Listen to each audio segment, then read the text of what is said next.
దుర్గా దర్శనం కాశీలో చాలా చాలా గొప్ప దర్శనం.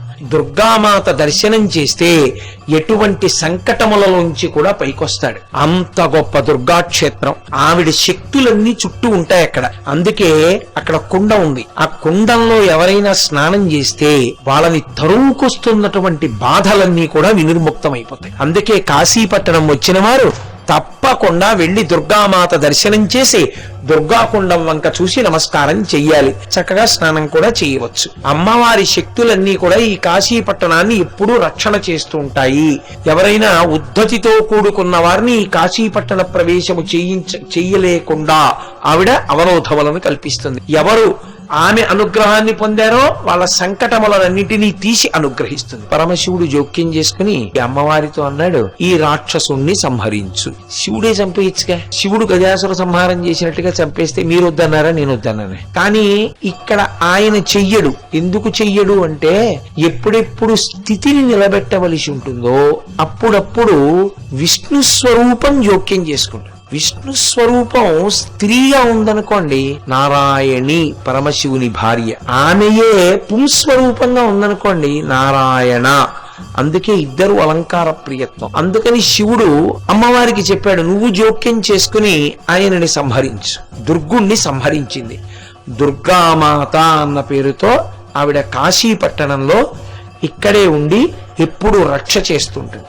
ఇక ఆవిడ సాకారముగా వెలిసిన దేవాలయము, దుర్గా కుండము వేరొక కారణానికి వచ్చాయి. ఎర్రని తల్లి ఎర్రని చీర కట్టుకుని ఎర్రని ఆభరణాలతో గరుత్మంత వాహనం మీద ఆమె వైష్ణవీ శక్తిగా కనపడింది, దర్శనమిచ్చింది.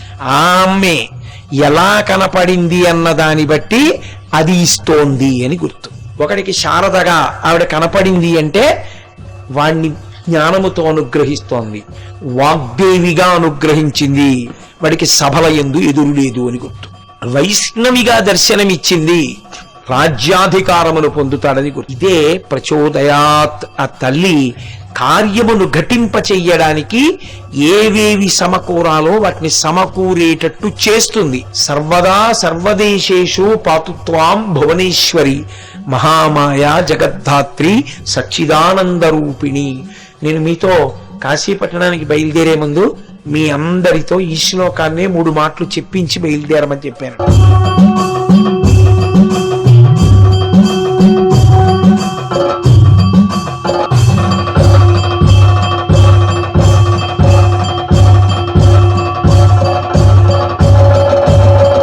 శుక్లాంబరధరం విష్ణుం శశివర్ణం చతుర్భుజం ప్రసన్నవదనం ధ్యాయేత్ సర్వవిఘ్నోపశాంతయేత్.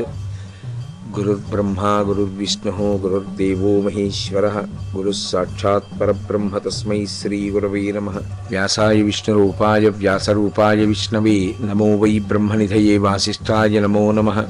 కూజంతం రామ రామీతి మధురం మధురాక్షరం ఆరుహ్య కవితాశాఖాం వందే వాల్మీకికోకిలం. శృతిస్మృతిపురాణానాం ఆలయం కరుణాలయం నమామి భగవత్పాదశంకరం లోకశంకరం. వాగర్ధావివ సంపృక్తౌ వాగర్ధ ప్రతిపత్తయే జగతః పితరౌ వందే పార్వతీ పరమేశ్వరౌ. సూక్తిం సమగ్రేతున స్వయమేవ లక్ష్మీః శ్రీరంగరాజమహిషీ మధురైః కటాక్షైః. వైదగ్ధ్యవర్ణగుణగుంభనగౌరవైర్యాం కండూలకర్ణకుహరాः కవయోధయంతి. హైమోర్ధ్వపుండ్రమజహన్మకుటం సునాసం మందస్మితం మకరకుండలచారుగండం బింబాధరం బహుళదీర్ఘకృపాకటాక్షం. శ్రీవేంకటేశముఖమాత్మని సన్నిధత్తాం. విమలపటి కమలకుటి పుస్తకరుద్రాక్షసస్తహస్తపుటి కామాక్షి పక్ష్మలాక్షి కలిత విపంచి విభాసి వైరించి. మనోజవం మరుతతుల్యవేగం జితేంద్రియం బుద్ధిమతాం వరిష్టం వాతాత్మజం వనరయూథముఖ్యం శ్రీరామదూతం శిరసా నమామి. ఆపదామపహర్తారం దాతారం సర్వసంపదాం లోకాభిరామం శ్రీరామం భూయో భూయో నమామ్యహం. సింధూరారుణ విగ్రహాం త్రినయనాం మాణిక్యమౌళిస్ఫురత్తారానాయకశేఖరాం స్మితముఖీం ఆపీనవక్షోరుహాం పాణిభ్యాం అళిపూర్ణరత్నచషకం రక్తోత్పలం బిభ్రతీం సౌమ్యాం రత్నఘటస్థరక్తచరణాం ధ్యాయేత్పరాదంబికాం. హరి ఓం. పరమేశ్వర స్వరూపైన సభకి నమస్కారం. ఈనాడు మీతో కాశీపట్టణ దుర్గాదేవి వైభవం గురించి ప్రస్తావిస్తాను అని అన్నాను. దుర్గమ్మ తల్లి ఈ కాశికాపట్టణమునందు 2 కారణముల చేత ప్రధానంగా ఇక్కడికి వచ్చి ఉన్నది అని. అందులో ఒకటి రురుడు అని ఒక రాక్షసుడు. ఆ రురుడు అనేటటువంటి రాక్షసుని యొక్క కుమారుని పేరు దుర్గుడు. ఆ రురుడు అనబడేటటువంటి రాక్షసుడు ఎటువంటి వాడో ఆయన కుమారుడైనటువంటి దుర్గుడు కూడా అటువంటి వాడే. దుందుడుకువాడు, బ్రహ్మగారి చేత వరములను పొందినటువంటి వాడు. రాక్షసత్వము అన్న మాటలో ఉండే లక్షణం అదే. వాళ్ళు తపస్సు చేస్తారు, ఈశ్వరానుగ్రహాన్ని పొందుతారు, ఈశ్వరుని యొక్క దివ్యమైనటువంటి దర్శనాన్ని కూడా పొందుతారు. కానీ ఆ పొందినటువంటి దర్శనాన్ని ఆత్మోన్నతి కొరకు అభ్యుదయ పథంలోకి వాడుకోరు. ఇహమనందు భోగములను అప్రతిహతంగా అనుభవించడానికి కావలసినటువంటి స్థితిని అపేక్షిస్తూ ఉంటారు. అందుకని భోగం అనుభవించాలి అంటే 2 ఉండాలి. ఒకటి భోగస్థానము వశము కావాలి. 2 భోగస్థానము వశము కావడంతో పాటుగా ఆ భోగమును అనుభవించడానికి శరీరానికి ఎనలేని శక్తి ఉండాలి. లేకపోతే ఇది శక్తిహీనమైందనుకోండి, ఏమనుభవిస్తాడు? అందుకని శరీరమునకు శక్తి, ఇది పడిపోకుండా ఉండేటటువంటి స్థితి, ఎడతెరిపి లేనటువంటి అనుభవము కొరకు భోగస్థానములు తన వశమై ఉండుట, ఈ 2టిని అపేక్షిస్తూ ఉంటారు. కాబట్టి రాక్షసుడు అంటే కలియుగానికి సంబంధించినంత వరకు రాక్షసత్వము అన్వయం ఎక్కడ దొరుకుతుందో చూసుకోవాలి. అందుకే కలిపురుషుని యొక్క ఉద్ధతి కలియుగంలో ఎలా ఉంటుంది అంటే, రాక్షసుడు అని వేరే శరీర నిర్మాణ వ్యవస్థతో కూడుకున్నవాడై మీరు మాంసనేత్రంతో చూడగానే గుర్తుపట్టడానికి వీలుగా ఉండడు. రాక్షసుడు మనుష్య శరీరమునందే ప్రవేశించి ఉంటాడు. కలియుగంలో అది లక్షణం. ఈ శరీరమునందే ఉన్నవాడైనప్పటికీ పైకి మనుష్యునిగా కనపడుతున్నప్పటికీ లోపల రాక్షసత్వముతో ఉంటాడు. లోపల రాక్షసత్వం అంటే ఎప్పుడూ ఇది అందంగా కనపడాలనేటటువంటి ప్రయత్నం. ఇది వికారమును పొందినా, దీనికి 60 ఏళ్ళో 70 ఏళ్ళో వచ్చినా ఆత్మవంచన సమాజ వంచన 2 చేసే ప్రయత్నం. తాను చాలా యువకుడిలా కనపడే ప్రయత్నం చేస్తుంటాడు. ఇప్పుడు ఏమైంది? తండ్రి అయ్యాడు, తండ్రిని ఒప్పుకోట్లా. తాత అయ్యాడు, తాతనయ్యానని ఒప్పుకోట్లా. మేనమామన అయ్యాడు, మేనమామన అయ్యానని ఒప్పుకోట్లా. అలా నాకు 50 ఏళ్ళు దాటాయి, శరీరము వికారమును పొంది ఎటువంటి స్థితిలో ఈశ్వరుడు ఇప్పుడు దీనిని ఉంచాలనుకున్నాడో ఆ స్థితి ఎందే నేను నిలబడతాననగలిగినటువంటి ప్రజ్ఞ నశించి ఎప్పుడూ యవ్వనమునందుండేటటువంటి ప్రయత్నం చేస్తుంటాడు. అసలు వికారమును పొందిన శరీరాన్నే యవ్వనంలో ఉంచే ప్రయత్నం చేసిన వాడికి ఆ కోరికలు మనసులో లేవని మీరు ఎలా అనుకుంటున్నారు? ఖచ్చితంగా ఉండబట్టే పైకి ఆవేశం గడుతున్నాడు కదూ. లేకపోతే నిరిసిపోయిన గడ్డానికి రంగెందుకు? నిరిసిపోయిన జుత్తుకి రంగెందుకు?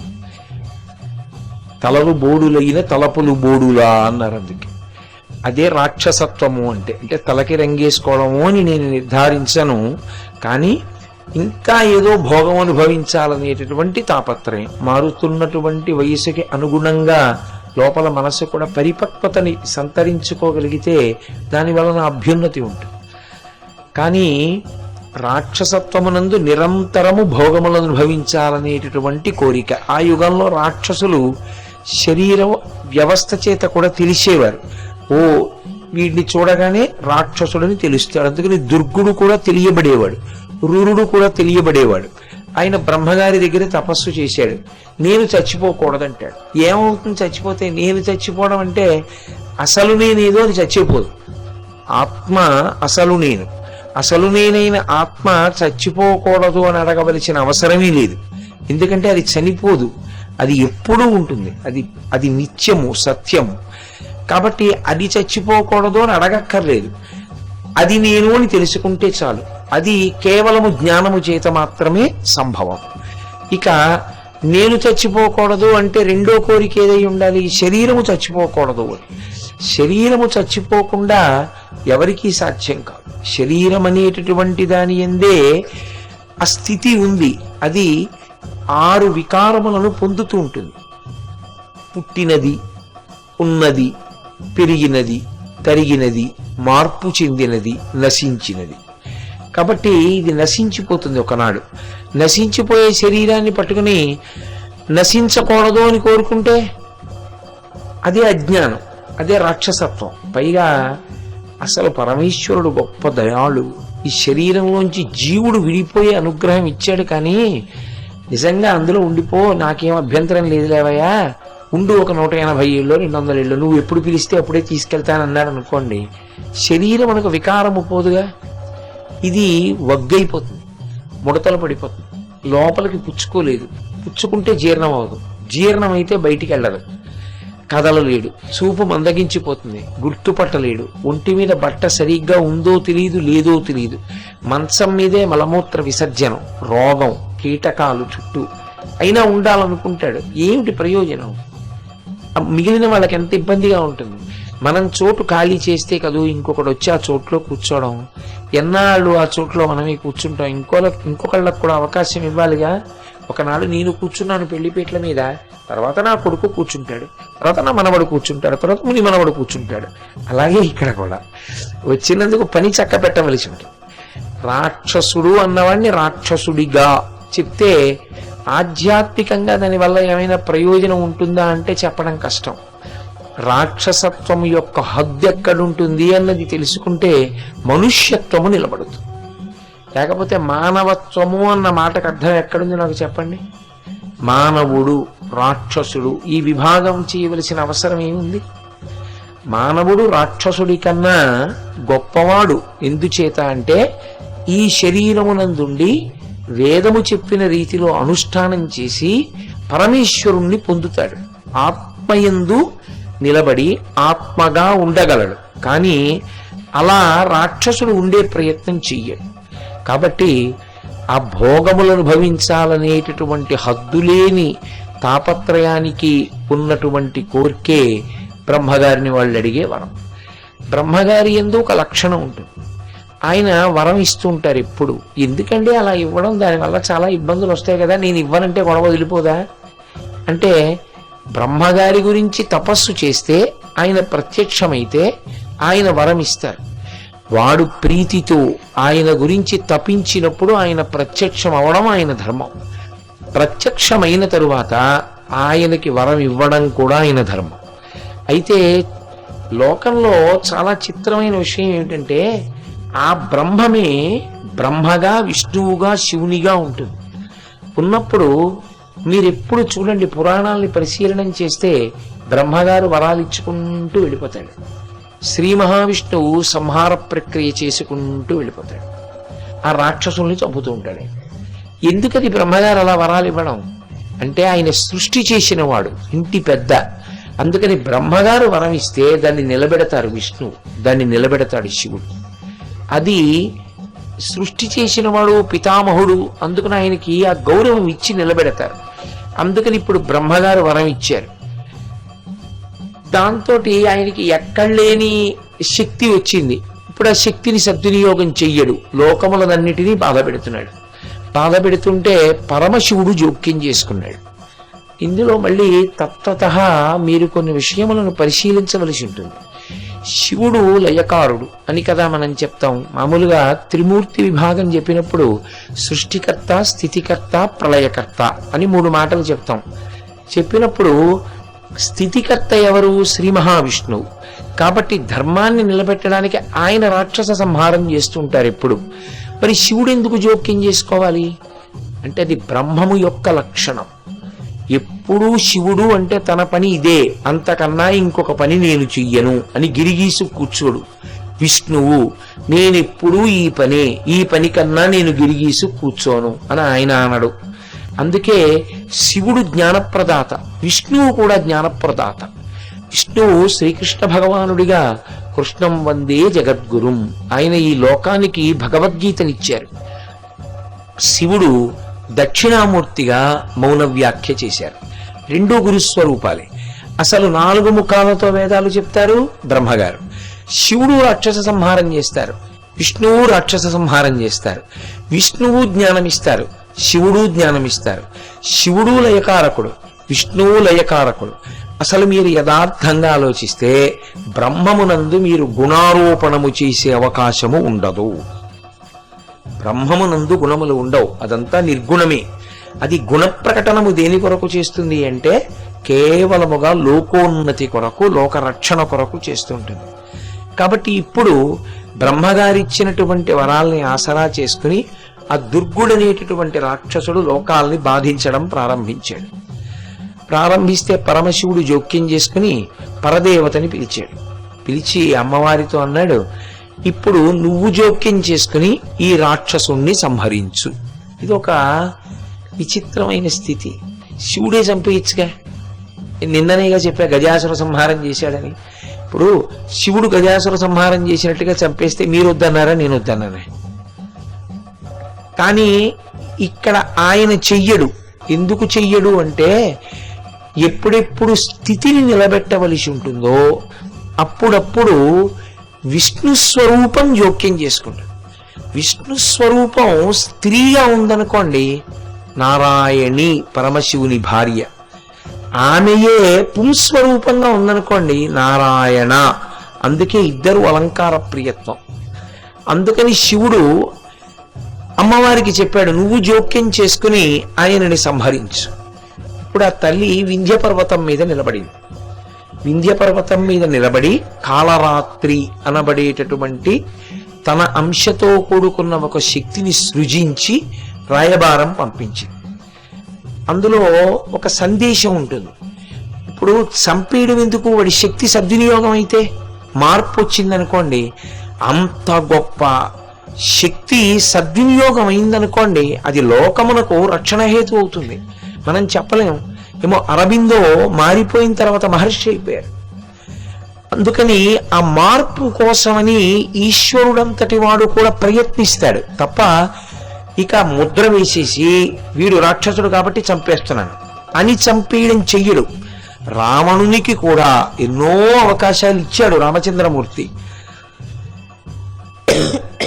వినియోగించుకోలేనటువంటి స్థితికి రావణుడు దిగజారిపోతే అప్పుడు సంహరించాడు.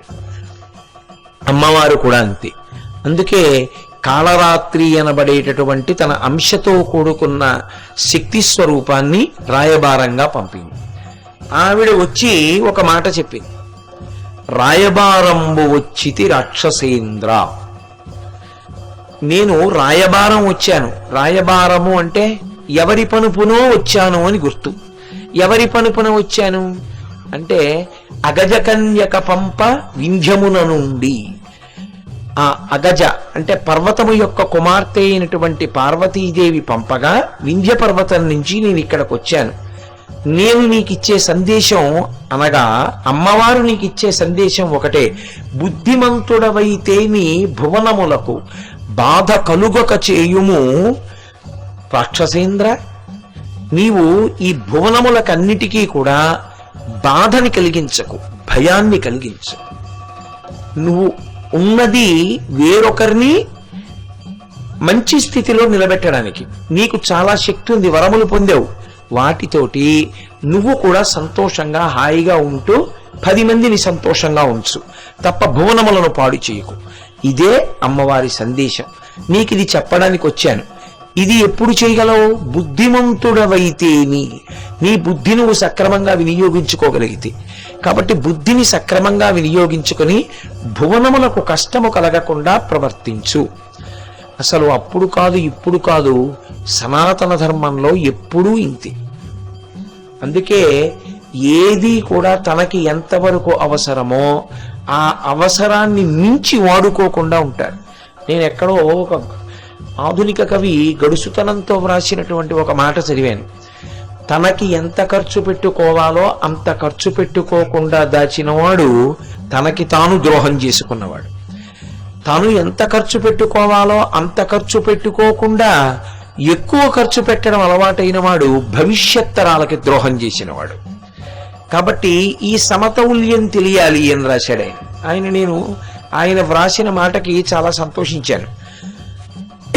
ఎప్పుడూ కూడా శక్తి, మనలో ఈశ్వరుడు ఇచ్చినటువంటి బుద్ధి శక్తి ఏ ఉన్నాయో అవి లోకరక్షణ కొరకు ఉపయోగపడాలి. ఇదే మనయందు శక్తిని ప్రవేశపెట్టినటువంటి అమ్మవారి యొక్క ఆదేశం, ఆవిడ యొక్క అభిలాష. ఇప్పుడు బుద్ధిమంతుడు అనుకోండి, ఆ ఒక్క మాట చాలా అర్థం చేసుకోవడానికి, సరే నేను ఇక నుంచి అలా చెయ్యను, నేను జాగ్రత్తగా ఉంటాను.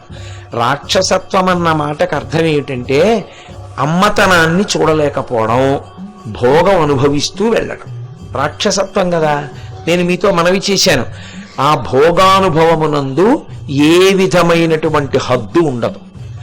అందుకని అతనికి ఆ వచ్చినటువంటి రాయబారి, అమ్మవారి పనుపున వచ్చినటువంటి తల్లి, ఆ కాళరాత్రి కూడా తన చేత అనుభవింపబడవలసినటువంటి వస్తువుగా కనపడింది. అందుకని ఆయన అన్నాడు, వంటయిలు కుందేలు సొచ్చే వనజనయన. ఎవరైనా కుందేలుని తెచ్చుకుని దాన్ని వధించి దాని మాంసం తీసి కూర వండుకుంటారు. నా అదృష్టం ఏమిటో తెలుసా, వంటింట్లోకి కుందేలు వచ్చింది. వంటయిలు సొచ్చే కుందేలు వనజనయన మెచ్చినారము విధిని నిన్ను పంపినప్పుడే.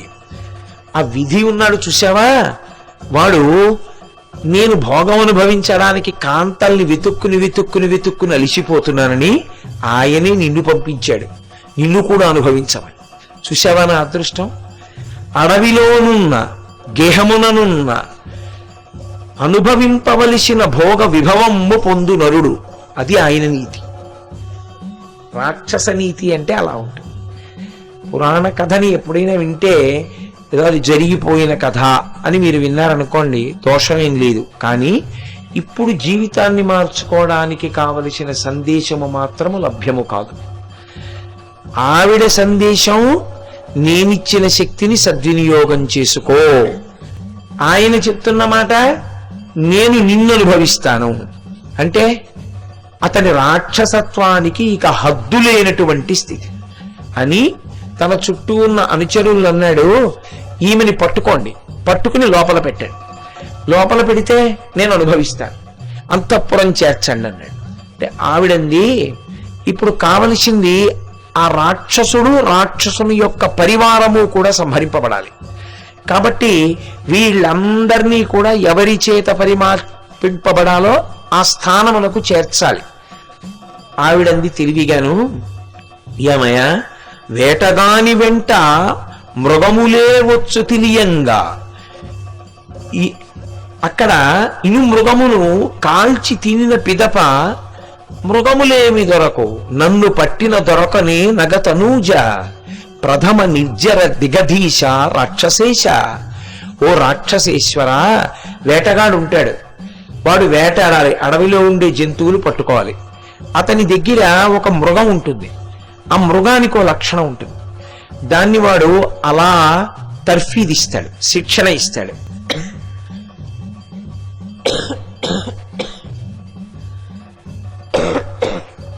ఆ మృగం ఏం చేస్తుందంటే, వేటగాడి పనుపున అడవిలోకి వెళ్ళి తన జాతి మృగాలు ఎక్కడున్నాయో ఆ మృగాలన్నిటినీ ఆకర్షిస్తుంది, ఆకర్షించి ఆ మృగాలన్నిటినీ తీసుకొస్తే వేటగాడు దాన్ని ఆధారం చేసుకుని మిగిలిన మృగాల్ని కొట్టేస్తాడు. దీన్ని కొట్టడం, దీన్ని ఎందుకు కొట్టడంటే, దాన్నే కొట్టేశాడు అనుకోండి, ఇక రేపు పొద్దున్న అడవిలోకి వెళ్ళి మృగాల్ని తెచ్చిపెట్టడానికి మృగం ఉండదు. అందుకని దీన్ని చంపకుండా మిగిలిన వాటిని కొడతాడు, కొట్టి తీసుకొస్తాడు. ఒకవేళ అవి ప్రాణములతో ఉన్నా వాటిని చంపేస్తాడు, వాటి తోలు ఒలిచేస్తాడు, వాటి మాంసం తినేస్తాడు, ఈ మృగాన్ని రక్షించుకుంటుంటాడు. అలా నన్ను కానీ పట్టుకున్నావనుకో, నీకు అసలు పార్వతీదేవి దొరుకుతుందా? నన్ను పట్టిన దొరకునే నగతనూజ. నన్ను పట్టుకుని అంతఃపురంలో పెట్టి బంధిస్తారంటావేంటి? నన్ను పట్టుకుంటే దొరకదు. నువ్వు తెలివితేటలుగా నా వెంట వస్తే నేను ఆమె ఎక్కడ ఉన్నదో అక్కడికి వెడతాను, నువ్వు కూడా ఆవిడ దగ్గరికి రా. నీకు ధైర్యం ఉందా? పట్టగలిగినటువంటి వాడివా, శక్తి కలిగిన వాడివా, ఆవిడ్ని పట్టుకో. అంతేకాని దొరికినటువంటి మృగాన్ని, తన దగ్గర ఉన్న పెంపుడు మృగం, తనకి మృగాలు తెచ్చేటటువంటి మృగాన్ని వేటగాడు ఎలా చంపడో, ఆ మృగాన్ని చంపేస్తే మిగిలిన మృగాలు ఎలా దొరకవో, అలా నువ్వు నన్ను చంపకూడదు, నువ్వు నన్ను అంతఃపురంలో బంధించకూడదు, నువ్వు నన్ను విడిచిపెట్టాను అంటే రాక్షసుల ఉద్ధతి. వాళ్ళన్నారు, అలాగే ఎక్కడుంది ఆవిడ చూపించని, ఆవిడ చేతులు పట్టుకోపోయారు. ఆవిడ వెంటనే చేతులు విదల్చుకుని నోరు తెరిచి పెద్ద పూత్కారము చేసింది. అందులోంచి అగ్నిహోత్ర రవములు పడ్డాయి. సరే, ఆవిడ ఆకాశ మార్గాన వెళ్ళిపోతోంది. రాక్షసులందరూ ఆవిడ వెంటబడ్డారు. ఆవిడ వెళ్ళి తిన్నగా వింధ్యాద్రి మీద దిగింది. అక్కడ పార్వతీదేవి ఉంది. రాక్షస సంహారం కోసం ఎదురు చూస్తోంది. మొత్తం కట్టకట్టుకుని వస్తే ఒక్కసారి చంపించని. వీళ్ళందరూ వెళ్ళారు. అమ్మవారు వెంటనే తన యొక్క శక్తులన్నింటినీ ఆవిర్భవింపచేసింది. ఇప్పుడు అమ్మవారికి రాక్షసులకి పెద్ద యుద్ధం జరిగింది. అది ఏదో శూలం వేస్తే శూలం వేశారు, ముద్గరం వేస్తే ముద్గరం వేశారు, కత్తితో కొట్టారు, వాళ్ళ చేతిలో వీళ్ళు చచ్చిపోయారు. అది కథాక్రమంలో జరుగుతుంది. కానీ ఒకసారి రాక్షస సంహారం చెయ్యాలి అని ఆవిడ నిర్ణయం చేసుకున్న తర్వాత ఆవిడ చేతిలో మడిసి తీరుతారు రాక్షసులు. అందుకే దుర్గుడు కూడా ఆవిడ చేతిలో మరణించాడు. దుర్గుడు కూడా ఆవిడ చేతిలో మరణించిన తరువాత దుర్గుణ్ణి సంహారం చేసిన తల్లి కనుక ఆవిడికి దుర్గా అని పేరు వచ్చింది. అప్పుడు దుర్గా అన్న పేరుతో కాశీపట్టణంలోనే ఆ దుర్గుడు నానా హడావిడి చేస్తుంటే ఆవిడ ఇక్కడికే రాయబారం పంపి దుర్గుణ్ణి సంహరించింది. దుర్గామాత అన్న పేరుతో ఆవిడ కాశీపట్టణంలో ఇక్కడే ఉండి ఎప్పుడు రక్ష చేస్తుంటుంది. ఇక ఆవిడ సాకారముగా వెలిసిన దేవాలయము, దుర్గా కుండము వేరొక కారణానికి వచ్చాయి. ఒకానొకప్పుడు అయోధ్యానగరాన్ని ధ్రువసంధి అనే రాజు పరిపాలిస్తుండేవాడు. ఆ ధ్రువసంధికి 2 భార్యలు. పెద్ద భార్య పేరు మనోరమ, చిన్న భార్య పేరు లీలావతి. ఇద్దరూ మంచివాళ్లే, ఎవరు అతిశయం ఉన్నవాళ్ళు కారు. చాలా మంచి భార్యలు, సంతోషంగా ఉన్నాడు. అలా ఉన్న ధ్రువసంధికి పెద్ద భార్య మనోరమ యందు ఒక కుమారుడు కలిగాడు. ఆయన పేరు సుదర్శనుడు. మహోత్సాహవంతుడు కాడు, కానీ చాలా మంచివాడు, నెమ్మదస్తుడు. రెండవ భార్య అయిన లీలావతికి ఒక కుమారుడు జన్మించాడు. ఆయన పరమోత్సాహవంతుడు, వాక్చాతుర్యం ఉన్నవాడు, అందరినీ ఆకట్టుకునే లక్షణం ఉన్నవాడు. ఆయన పేరు శత్రుజిత్. ఈ మనోరమ తండ్రి, పెద్ద భార్య తండ్రి పేరు శూరసేనుడు. ఆయన కళింగ దేశాన్ని పరిపాలిస్తున్నాడు. రెండవ భార్య లీలావతి యొక్క తండ్రి పేరు యుధాజిత్. ఆయన ఉజ్జయిని రాజ్యాన్ని పరిపాలిస్తున్నాడు. సంతోషంగా గడిచిపోతోంది. ఒకనాడు వేటకి బయలుదేరాడు రాజు. బయలుదేరి ధ్రువసంధి వేటాడుతున్నాడు. అకస్మాత్తుగా ఎక్కడో పొదలలో నక్కి ఉన్నటువంటి ఒక సింహం జూలు విదల్చి రాజు మీదకి దూకింది. రాజు దాన్ని ఖడ్గప్రహారం చేసి దాని యొక్క శరీరం పడిపోయేటట్టుగా తెగ నరికాడు. అది పడిపోతూ దూకుతున్నప్పుడు తన పంజాతో రాజుని కొట్టింది. ఏకకాలంలో రాజు మరణించాడు, సింహము మరణించింది. ఇద్దరూ చనిపోయారు. ఇప్పుడు రాజ్యానికి యువరాజు కావాలి. యువరాజేమి రాజే కావాలి. అప్పటికి యవరాజ్య పట్టాభిషేకం జరగలేదు. కాబట్టి ఇప్పుడు పెద్ద భార్య కుమారుడైనటువంటి ఆ సుదర్శనుడికి రాజ్యం దక్కాలి. యథార్థంగా మంత్రులు ఆయనకి పట్టాభిషేకం చేద్దాం అనుకున్నారు. రాజులలో ఎప్పుడూ ఈ గొడవలు ఉంటాయి రాజ్యాల కోసం.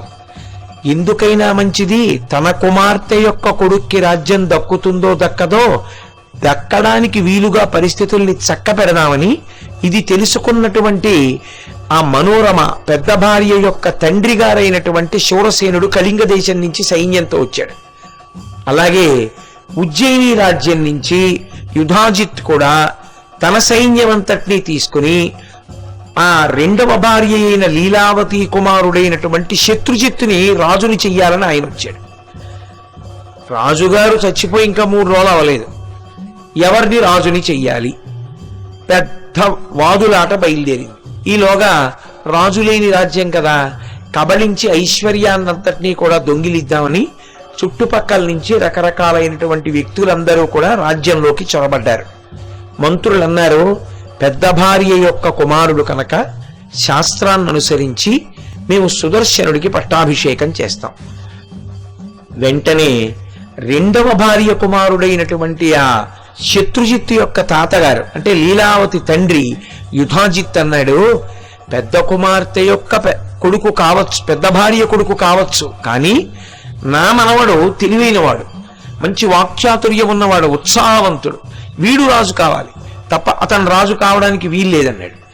వెంటనే మనోరమ యొక్క తండ్రి గారు అంటే సుదర్శనుడి యొక్క తాతగారు శూరసేనుడు అన్నాడు, ధర్మ ప్రకారం నామనవడే రాజ్యానికి అధిపతి, పైగా అతని యందు దుర్గుణములు లేవు, చాలా సాత్వికుడు, నెమ్మదస్తుడు, అంత మాత్రం చేత వచ్చే ఇబ్బంది లేదు, కాబట్టి అతనికే రాజ్యం ఇవ్వాలన్నాడు ఆయన. వీల్లేదన్నారు. ఇద్దరు యుద్ధం మొదలు పెట్టారు. ఓ పక్క చచ్చిపోయిన రాజుగారు చచ్చిపోయాడు, ఆ గొడవలా ఉంది. రాజ్యం కోసం భార్యల తండ్రులు మొదలుపెట్టారు యుద్ధం. బ్రహ్మాండమైన యుద్ధం జరుగుతోంది.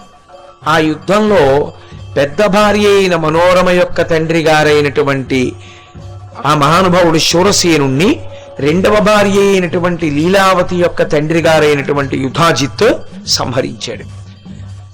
ఆయన చనిపోయాడు. ఇప్పుడు పాపం ఆ మనోరమ దిక్కులేందైపోయింది. కొడుకుని తీసుకుని విదల్లుడు అంటే నపుంసకుడు, సైరంధ్రి, ఆయన్ని పిలిచి, మనం ఇక్కడి నుంచి బయలుదేరి ఎక్కడికైనా వెళ్ళిపోవాలి, లేకపోతే వంశాంకురం వీణ్ణి కూడా చంపేస్తారు, శత్రుశేషం ఉంచారు, కాబట్టి మనం వెళ్ళిపోదాం, ఎక్కడికి వెడదామని అడిగింది.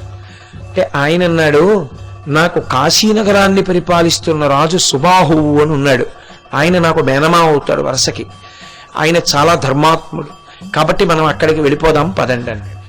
సరే, అక్కడికి బయలుదేరారు. ఈవిడ అనుమానపడింది, ఇప్పుడు నేను కనీసం లీలావతి దగ్గరికి వెళ్ళి చెప్తే మంచిదే, ఆవిడ చాలా మంచిది, కానీ ఏమో రాజ్యం మీద ఉండేటటువంటి మమకారం ఎలా ఎటువైపుకి దారి తీస్తుందో తెలియదు. లీలావతి మంచిదైనా ఆమె తండ్రి యుధాజిత్ నేను కాశీ వెళ్ళిపోతున్నానని తెలుసుకుని మార్గమధ్యంలో నన్ను కొడుకుని చంపేయచ్చు అని ఆవిడ ఒక మాట అంటుంది. అభక్షభక్షణం లోభ అగమ్య గమనం తథా కరోతి కిల తృష్ణార్తో ధర్మత్యాగం తథా పునః. ధర్మత్యాగం అంటే ధర్మమును విడిచిపెట్టేస్తాడు మనిషి. ఎందుకు విడిచిపెట్టేస్తాడంటే కరోతి కిల తృష్ణార్తో, తృష్ణ అంటే ఆరేటటువంటిది కాదు, అది మిమ్మల్ని వశం చేసుకుంది అని గుర్తు. అపారమైనటువంటి కోరిక బలము చేత వశమైన వాడెవరున్నాడో వాడు తృష్ణార్తుడు. తృష్ణ పట్టుకుందనుకోండి, మనిషిని తృణం కింద మారుస్తుంది, మార్చి గిర్ర గిర్ర గిర్ర గిర్ర తిప్పుతూ ఉంటుంది, వాడికి అందులోంచి పైకి రాలేడు, చాలా కష్టం. అటువంటి తృష్ణకి వశమైపోయిన వాడెవరున్నాడో వాడు అభక్షభక్షణం లోభ, వాడు తినకూడనివన్నీ కూడా తింటాడు. అగమ్య గమనం తథా, వెళ్ళకూడని చోట్లన్నింటికీ కూడా వెళ్ళిపోతాడు. ఎందుకని అంటే ఇప్పుడు వాడికి ధర్మం లేదు, వాడి కోరిక తీరాలంతే, వాడంత తృష్ణతో ఉన్నాడు. రాజ్యతృష్ణతో ఉన్నటువంటి నా సవతి తండ్రి ఇప్పుడు ధర్మమును చూడడు, కాబట్టి నన్ను నా చిన్నివాడైన కొడుకుని కూడా చంపేస్తాడు, అందుకని ఇప్పుడు చెప్పను అని ఆమె దగ్గరికి వెళ్ళి, నా తండ్రి చచ్చిపోయాడు, యుద్ధ భూమికి వెళ్ళి నా తండ్రిని చూసొస్తానని ఆ విదల్లుణ్ణి తీసుకుని ఆ యుద్ధ భూమికి వెళ్ళి తండ్రి శవం మీద పడి ఏడ్చి అక్కడి నుంచి బయలుదేరి ఈ నపుంసకుడితో కలిసి కొడుకుని తీసుకుని కాశీపట్టణానికి బయలుదేరింది. దురదృష్టం వెంటాడితే అలా ఇలా ఉండదు. మార్గమధ్యంలో అవన్నీ దొంగలు దోచుకున్నాడు. ఒంటి మీద కనీసం ఒక్క నగ కూడా లేదు. ఇప్పుడు ఆ పిల్లవాడిని తీసుకుని ఆ విదల్లుడితో కలిసి గంగానదిని ఒక పడవ మీద దాటి ఆమె భరద్వాజ మహర్షి ఉన్నటువంటి ఆశ్రమ ప్రాంతానికి చేరుకుంది. ఆవిడ అదృష్టం ఏమైనా కలిసి వస్తే అక్కడే కలిసి వచ్చింది. ఇప్పుడు ఆమె భరద్వాజుడి ఆశ్రమానికి చేరుకుని ఆయనతో ఒక మాట, అంటే ఎవరి దగ్గర ఎప్పుడు ఎలా మాట్లాడాలి అన్నది తెలిసి ఉండాలి. అందరి దగ్గర ఒక గాట కట్టి మాట్లాడడం అసహ్యంగా ఉంటుంది. ఎందుచేత అంటే మీతో నేను ఒక్క మాట మనవి చేస్తాను, అందరితో దగ్గర కన్నా చాలా చాలా జాగ్రత్తగా ఎవరితో ఉండాలో తెలుసా అండి? చాలా జాగ్రత్తగా ఉండవలసింది మహాత్ములతోటి, ప్రత్యేకించి గురువుతోటి. ఎందుకో తెలుసా? మీకు బాగా చనువుగా ఉన్నారనుకుని గురువు గారి దగ్గర కానీ కొంచెం తొందరపడి ఎక్కువ మాట్లాడడం జరిగిందనుకోండి, అందులో ఏ తేడా పాడా వచ్చినా శాశ్వతంగా దూరం అవుతారు. అదొక్కటడ్డు పెట్టి సంస్కారమునకు చెందినవాడు కాడని దూరం చేస్తారు. అందుకే అందరికన్నా గురువు దగ్గరికి వెళ్ళేటప్పుడే చాలా జాగ్రత్తగా వెళ్ళాలి. గురువు దగ్గర మాట్లాడేటప్పుడు చాలా జాగ్రత్తగా మాట్లాడాలి. 1కి 10 మాటలు మనసులో సిద్ధమై వెళ్ళాలి. ఆయన చెప్పేదే ఎక్కువ వినాలి. మనం తక్కువగా మాట్లాడటమే మంచిది. ఎందుకంటే సంస్కార బలం రీత్యా చెప్తూ ఇది చెప్పడం ఎందుకు అనిపిస్తుంది గురువు దగ్గర కూడా. యథార్థం, నేను మీతో యథార్థం మనవి చేస్తాను, ఇప్పుడు ఇది ఎందుకు లేదు చెప్పడం ఈయనకి అనిపిస్తుంది. గురువు దగ్గర దాపరికం పెట్టిన పాపం ఖాతాలో పడుతుంది. గురువుకి తెలియదని మీరు అనుకోకండి, ఆయన తెలుసుకోగలడు. తెలుసుకోవాలనుకుంటే తెలిసిపోతుంది. కానీ ఆయనకి తెలుసుకునే ప్రయత్నం ఆ అవసరం ఉండదు. నాకెందుకని ఊరుకుంటాడంతే. అందుకే గురువు దగ్గరికి వెళ్ళేటప్పుడు చాలా జాగ్రత్తగా పెడతారు. మీరు ఎప్పుడైనా కావ్యాలు పురాణాలు చూడండి, మహర్షుల దగ్గరికి వెడతారు రాజులు వేటకి వెళ్ళి. అప్పుడు ఏం చేస్తారంటే మొత్తం సైన్యాన్ని వదిలిపెట్టేస్తారు. చాలా బుద్ధిమంతులైనటువంటి మంత్రులతో కలిసి తాము ఒక్కరే వెడతారు. వెళ్ళి కూర్చుని పరమ మర్యాదతో మాట్లాడి వస్తారు. మీరు అందుకే ఎప్పుడైనా కావ్యాలు పురాణాలు పరిశీలించండి, వెళ్ళగానే ముందు మాట్లాడేది ఏది అంటే వాళ్ళని పిలిచేటప్పుడు ఒక సంబోధన చేస్తారు. ప్రత్యేకించి మీరు రామాయణంలో చూడాలి, గురువు గారు అని పిలవరు అసలు. గురువు గారి దగ్గరికి వెళ్ళిన రాజు ఏమని సంబోధిస్తాడో తెలుసా? హే భగవన్ అంటాడు. అది విచిత్రం. హే భగవన్ అన్న మాటకు అర్థం ఏంటంటే ఈ సమస్తము మీది, కాబట్టి నాదన్నది లేదు. భగవానుడు ఈ సమస్తమును పొంది ఉన్నాడు, ఆయన సృజించి ఉన్నాడు, ఆయన నాకిచ్చి ఉన్నాడు, నేను అనుభవిస్తే సంతోషిస్తున్నాడు. హే భగవన్ అంటే ఓ గురువా, గురుస్వరూపంలో ఉన్న పరమేశ్వరుడా, ఇదంతా నీది, నీదైనది మాకిచ్చి మేము ఆనందిస్తే నువ్వు ఆనందిస్తున్నావు. నీ తపోబలం నీ ఆశీర్వచనం లేని నాడు నాకు ఇన్ని లేవు. కాబట్టి నీది ఇది అని చెప్పడానికి ఎప్పుడు మొట్టమొదటి సంబోధనలో హే భగవన్ అంటారు. మీరు రామాయణాన్ని చూడండి, ఎప్పుడైనా శ్రీరామాయణం బాగా చదివితే ఎన్ని విషయాలు మీకు అర్థమవుతాయో. హే భగవన్ అని మీరు మొదలు పెట్టారనుకోండి, అసలు మీరు అబద్ధం ఆడలేరు, ఇక కుదరదు. ఎందుకో తెలుసా? హే భగవన్ అన్నారనుకోండి, ఏమిరా నువ్వు ఈ మధ్య ఏమైనా దాచావా అని గురువుగారు అడిగారు అనుకోండి, మీరు వెంటనే చెప్పేస్తారు అది గురువుగారిది, మీది కాదుగా. హే భగవన్ అన్నప్పుడు అబద్ధమాడే అవసరం ఉండదు. గురువు దగ్గర ఎలా ఉండాలో అలాగే ఉండాలి, అలాగే మాట్లాడాలి. నేను గొప్పగా చెప్తున్నాను అనుకోకండి, నేను చాలా చాలా తక్కువగా వెళ్ళే ఇల్లు ఒక్కటే, మా గురువుగారి ఇల్లే. నేను ఎప్పుడు వెళ్ళను మా గురువుగారి దగ్గరికి. నేను మా గురువుగారి దగ్గరికి వెళ్ళాలి అంటే చాలా పెద్ద ప్రయత్నం అది. 2 రోజులు తర్ఫీరు చేసుకుంటాను మనసులో. ఆయన నిన్ను అడిగితే ఇది అడిగితే ఏం చెప్తావు, ఇది చెప్తే ఏం చెప్తావు అని 10 మాటలు ప్రశ్న జవాబు వేసుకుని, నేను కాశీ వచ్చేటప్పుడు కూడా గురువుగారి ఆశీర్వచనం కోసమని వెళ్ళాను. గురువుగారు మీ చేత్తో నాకు ఒక పుస్తకం ఇవ్వండి, అది నాకు శ్రీరామ రక్ష అని గురువుగారి దగ్గరికి వెళ్ళాను. వెళ్ళినప్పుడు ఎంతో జాగ్రత్తగా, బాగా చీకటి పడిపోతుంది, నిజానికి ఆ రోడ్లో రావడం కష్టం, అయినా గురువుగారు సంతోషంతో ఏవేవో చెప్తున్నారు, అలాగే కూర్చున్నారు. రాత్రి ఎప్పుడో గురువుగారు విడిచిపెట్టారు, ఆయన బయటకు వచ్చారు. అప్పుడు నేను బయటకు వచ్చి మోటార్ సైకిల్ స్టార్ట్ చేసుకుని ఇంటికి వెళ్ళిపోయాను. గురువు దగ్గరికి వెళ్ళేటప్పుడు అది 10 మాటలు గురువుగారి దర్శనం చేశాము అని అనుకునే కన్నా నేను మీతో యథార్థమైన మాట చెప్తున్నాను. గురువుకి గుండెల్లో గుడి కట్టాలి. గురువు దగ్గరికి వెడితే భగవంతుడు సాక్షాత్తు కూర్చునున్నాడు కరచరణములతో. మీరు ఒక్కటే గుర్తుపెట్టుకోండి, గురువు సమర్థుడా కాదా దాంతో సంబంధం ఉండదు, మీ గురి ఎంత దానితో సంబంధం. గురువు శక్తి మిమ్మల్ని ఉద్ధరిస్తుందని మీరు ఎప్పుడూ అనుకోకండి. మీకు విశ్వాసం లేనప్పుడు మీ గురువు ఎంత శక్తివంతుడైనా మిమ్మల్ని కాపాడలేడు. విశ్వాసం ఉండాలి. గురువు అంటే గురువు అంటే బరువు, మీకన్నా ఆయన అధికుడు, మీరు లఘువు, నే చిన్నవాణ్ణి.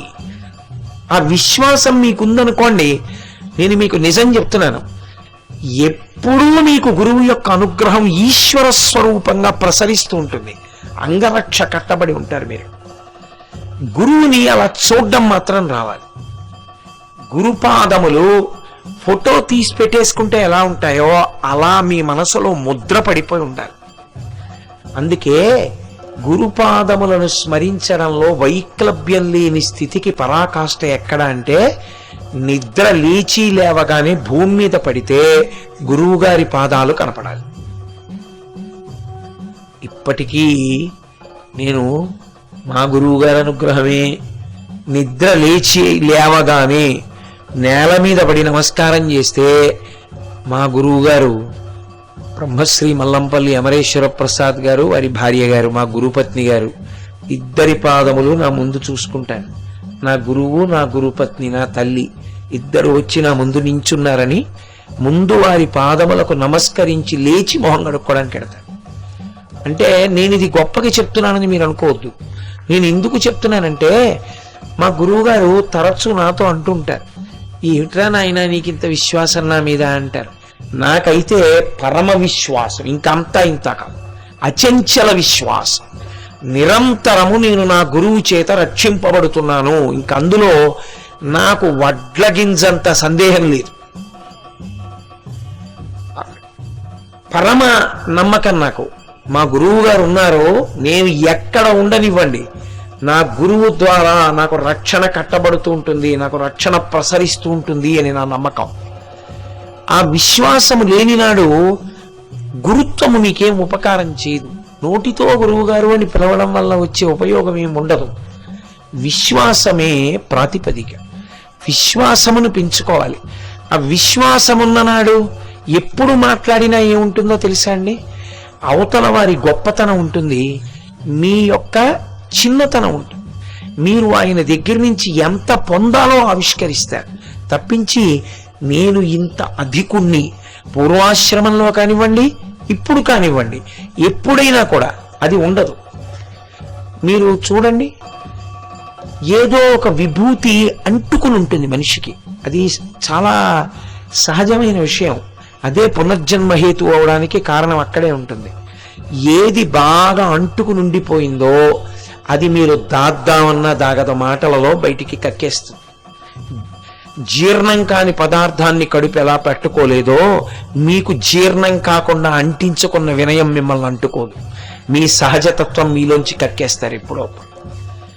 నేను పండితుణ్ణి అన్న ఒక అహంకారం ఉన్నవాడు గురువుగారి దగ్గరికి వెళ్ళాడు అనుకోండి, ఒక పండితుడిలా మాట్లాడతాడు గురువుగారి దగ్గర.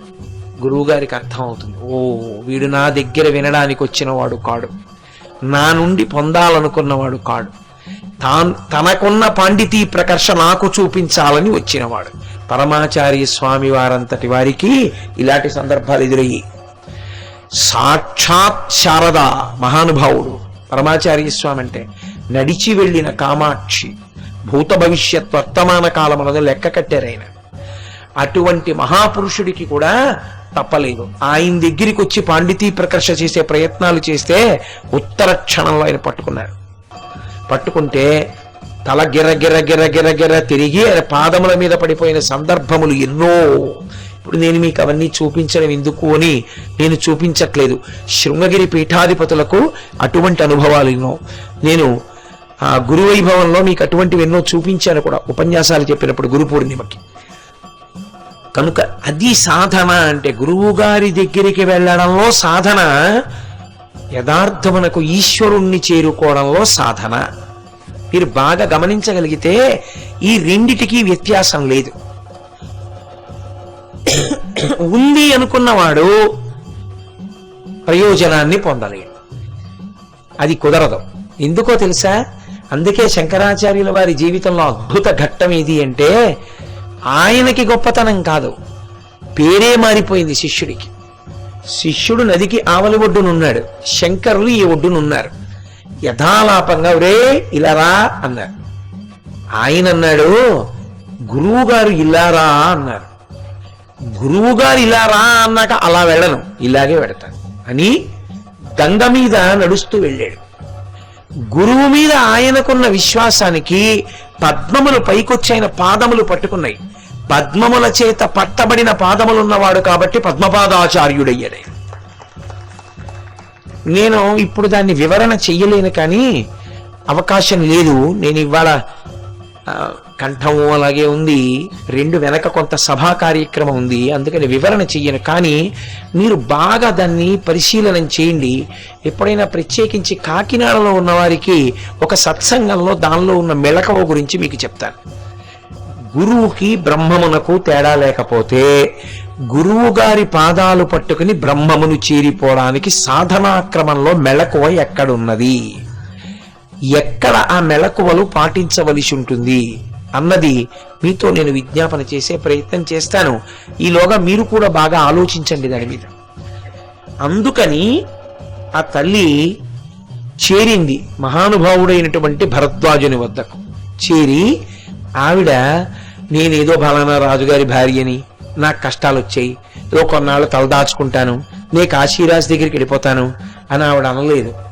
ఆవిడ ఏమందో తెలుసా అండి? మహానుభావ, ఆర్తస్య రక్షణే పుణ్యం యజ్ఞాధికముదాహృతం. నేను ఆర్తితో ఉన్నదానను. మీ స్థాయి ఏమిటి, మీరు ఎందుకు వచ్చారు, మీకేం కావాలి, అసలు ముందు మనకు అవగాహన ఉండాలి. కిరాణా కొట్టుకెళ్ళిన వాడికి ఏం కొనుక్కోవడానికి వెళ్ళాడో చేత కాకపోతే అలా చూస్తూ నిలబడితే ముందు కొనుక్కునే వాళ్ళకి చోటు ఇవ్వండి, మీరు వెనక్కి వెళ్ళండి, ఏం కావాలో తర్వాత నిర్ణయించుకోండి అంటాడు. ఎక్కడ కిరాణా కొట్టులోనే అది అవసరం, చెప్పుల కొట్టులోనే మీ సైజుకి చెప్పేంతో చెప్పు వేసుకు చూసుకోవడం అవసరం. గురువు దగ్గరికి వెళ్ళినప్పుడు ఉండకూడదని మీరు ఎలా అనుకుంటున్నారు? గురువు గారి దగ్గరికి వెళ్ళినప్పుడు మీరు ఎందుకు వెడుతున్నారు, మీరు దేనికోసం వెడుతున్నారు అసలు అన్నది మీకు అవగాహన లేకపోతే, నాకు అవగాహన లేకపోతే ఆ గురువు నుంచి ఏం పొందుదామని. అది కిరాణా కొట్టు అయితే ఆయన ఆత్మ, రాశీభూతమైన ఆత్మ, ఏం పొందుతారు అక్కడ? అసలు మీకేం కావాలి? నాకు ఇది కావాలని నిశ్చయమైన అభిప్రాయం ఏమైనా ఉందా? ఇందుకు ఎడుతున్నానని ఏమైనా ఉందా? ఇందుకు ఎడుతున్నానన్నవాడు అందుకు అని మాట్లాడాలి, లోపల దాచుకోకూడదు. భరద్వాజుడి దగ్గరికి వెళ్ళింది, నేను జ్ఞానం కోసం వచ్చానని అబద్ధాలు ఆడలేదు, నేను కొన్నాళ్ళు అనుష్ఠానాలు చేస్తానని చెప్పలేదు. ఆర్తస్య రక్షణే పుణ్యం, నేను ఆర్తితో వచ్చాను. మహానుభావ, ఆడదాన్ని, కొడుకుతో ఉన్నాను. ఆడదానివి కదమ్మా, ఒక్క కొడుకుతో ఉన్నావు, భర్త లేని దానివి, నిన్ను ఆశ్రమంలో ఉంచడం ఎలా అని అనుకుంటాడేమో. ఆర్తస్య రక్షణే పుణ్యం యజ్ఞాధికముదాహృతం. మీరు బ్రహ్మతత్వవేత్తలు, ఎప్పుడు యజ్ఞయాగాది క్రతువులు చేస్తూ ఉంటారు. మహానుభావ, మీరు నాకు చెయ్యవలసిన ఉపకారం, ఆర్తితో ఉన్న నా వంటి వారిని గాని అనుగ్రహించి రక్షణ కల్పించగలిగితే అది ఎన్నో యజ్ఞములు చేసిన ఫలితమునకు సమానము. కాబట్టి మీరు ఏది చేస్తున్నారో అది నా యందు అన్వయమవుతుంది. నేను యజ్ఞ సంభారమంత పవిత్రమైన దానను, యజ్ఞ సంభారమును రక్షించడం ఎంత పవిత్రమో నాకు ఆశ్రయం ఇవ్వడం అంత కర్తవ్యం. ఇప్పుడు నేను ఆర్తితో ఉన్నాను, నాకు దిక్కు లేదు, కాబట్టి నన్ను రక్షించండి. ఆయన ఎంతో సంతోషించాడు, మన ఆశ్రమంలో ఉండు. ఇప్పుడు ఆవిడ ఆశ్రమంలో ఉండి ఆశ్రమ జీవనమునందు ఎలా ఉండాలో అలా ఉండడం ప్రారంభం చేసింది. ఎందుకంటే ఒక మఠంలో మీరు ఉంటున్నారనుకోండి, మఠంలో ఉన్నంతసేపు మీరు మఠానికి సంబంధించిన నియమములనే పాటించవలసి ఉంటుంది. ఒక మఠంలోకి వచ్చినప్పుడు ప్యాంటు చొక్కా ఎప్పుడూ వేసుకోకూడదు. అది మఠ ప్రాంగణము అని చెప్పినప్పుడు బయట బోర్డు ఉంది, ఆ గేటు దాటగానే గోడ మీద, ఇది జగద్గురు శృంగగిరి పీఠాధిపతులైనటువంటి శంకరాచార్యుల వారి మఠం. ఇది ఇప్పుడు ఇక్కడ లేరని మీరు అనుకుంటున్నారేమో. తేజో రూపంలో భారతీ తీర్థస్వామి తిరిగి చూస్తారు, ఏం చేస్తున్నారు వీళ్ళు, నేను మఠ ప్రాంగణం ఇస్తే ప్యాంటు చొక్కా వేసుకుని ఉపన్యాసానికి ఆలస్యంగా వచ్చి అందరినీ తొక్కుకుంటూ ముందుకొచ్చి కూర్చోమని కావు మఠాలు. మఠాల్లో ఉన్న వాళ్ళు ఎలా ఉండాలో అలా ఉండాలి, ఎలా ప్రవర్తించాలో అలా ప్రవర్తించాలి. ప్రాణం బోధుగా ఇక్కడ ఉన్న 9 రోజులు పంచ కట్టుకుంటే ఏమి, మఠంలో ఉండడానికి నీ జీవితంలో అదృష్టం దొరికిందా? కాశీపట్టణం వచ్చి మఠంలో ఉంటూ ప్యాంట్ వేసుకు తిరుగుతావా? ఎందుకు ప్యాంటు నీకు? ఏ గోచీ పోసి పంచి కట్టుకోలేవు, అథవా కనీసం పంచి కట్టుకు తిరగలేవు. ఎక్కడ ఎలా ఉండాలో అలా ఉండాలి, అదే ధర్మం. అలా ఉండడం నీకు చేత కాకపోతే 2 ఉపద్రవాలు వస్తాయి. మఠ ప్రాంగణము కలుషితమవుతుంది. 2, నిన్ను చూసి ఇంకోళ్ళు అనుకుంటారు అలా ఉండొచ్చు అనుకుంటారు. నువ్వు ఆదర్శమై కూర్చుంటావు. ఆయన వేసుకున్నాడు కదండి నేను వేసుకోవచ్చు అంటాడు అని నిన్ను చూసి ఇవాళ నువ్వు రేపు 10, 3వ రోజుకి 30, 7వ రోజుకి 70 ఎందుకు ఇవ్వాలి మఠ ప్రాంగణం ఇంకోసారి ఎవరికైనా? ఈ నియమాలు పాటించిన వాళ్ళకి ఇస్తామని అక్కడ పంచె కట్టుకుంటేనే లోపలికి పంపిస్తే బస్సుడికి పంచెలు కట్టుకుని మనం లోపలికి రావాలి. మర్యాద అన్న మాటకు అర్థం ఉంటుంది కదూ. అలా ఉండడమే గౌరవం. శంకరమఠం పట్ల మనకి గౌరవం ఉన్నది. శంకరమఠమునందు ప్యాంటు వేసుకుని తిరగము. నేను శంకరమఠం అంటే చాలా గొప్పవాణ్ణి, గౌరవం ఉంది, శిష్యుణ్ణి, ప్యాంట్ వేసుకుని తిరుగుతూ ఉంటావు. కాల్సనాని గౌరవం నువ్వే పాడి చేస్తున్నవాడివి. ఎక్కడ ఎలా ఉండాలో అక్కడ అలా ఉండడం నేర్చుకోవాలి. అదే తపస్సిద్ధి, అదే ఆచరణ. అదే ఎవరు ఆశ్రమాధిపతి అయి ఉంటారో, ఎవరు మఠాధిపతి అయి ఉంటారో వారి అనుగ్రహం పొందడానికి కారణం అవుతుంది. నన్ను మీరు బాగా అర్థం చేసుకోండి. నేను కఠినంగా మాట్లాడానని మీరు అనుకోకూడదు. కొన్ని జీవితంలో నేర్చుకోవాలి. కేరళలో ఇప్పటికీ కూడా ఒక అలవాటు ఉంది. వాళ్ళు ఏం చేస్తారంటే గురువు గారిని తెచ్చుకుంటారు వేదం చెప్పే వాళ్ళని. 6 నెలలు ఇక బయటికి వెళ్ళరు. 6 నెలలు అసలు ఇంక బట్ట ఇంకొకటి కట్టుకోరు.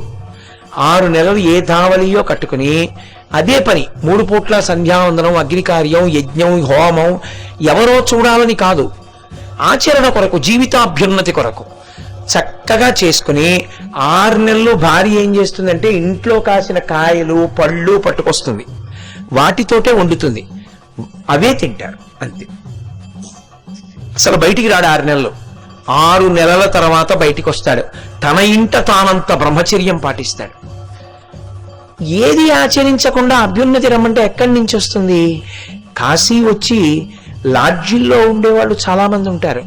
కాశీ వస్తున్నాము అంటే శంకరులు ఒకరు, శంకరాచార్యుల వారు ఒకరు కాదు, శంకర భగవత్పాదుల పేరు మీద ఉన్నటువంటి మఠాలు మనకి నివాస స్థానాలు అయ్యాయి. ఎంత భాగ్యవంతులం మనం, ఎంత అదృష్టవంతులం మనం. ఒక దేవాలయం ఉంది, మఠంలో చక్కగా నిద్ర లేవగానే ముందు నీ అనుష్ఠానాన్ని నువ్వు పూర్తి చేసుకుని చక్కగా ముందు వెళ్ళి దేవాలయానికి ప్రదక్షిణం చేసి దేవాలయానికి నమస్కరించి మహానుభావులు అయ్యా ఇప్పటి శంకరాచార్యుల వారు, ఇప్పటి శృంగగిరి మఠానికి భారతీ తీర్థస్వామి వారు శంకరాచార్య రూపంతో తిరుగుతున్నారు. మీరు ఏదో ఒక రోజున తేజో రూపంలో ఇక్కడ వస్తారు, చూస్తూ ఉంటారు. మీకు ఎప్పుడో స్ఫురణకు వస్తుంది ఆయనకి.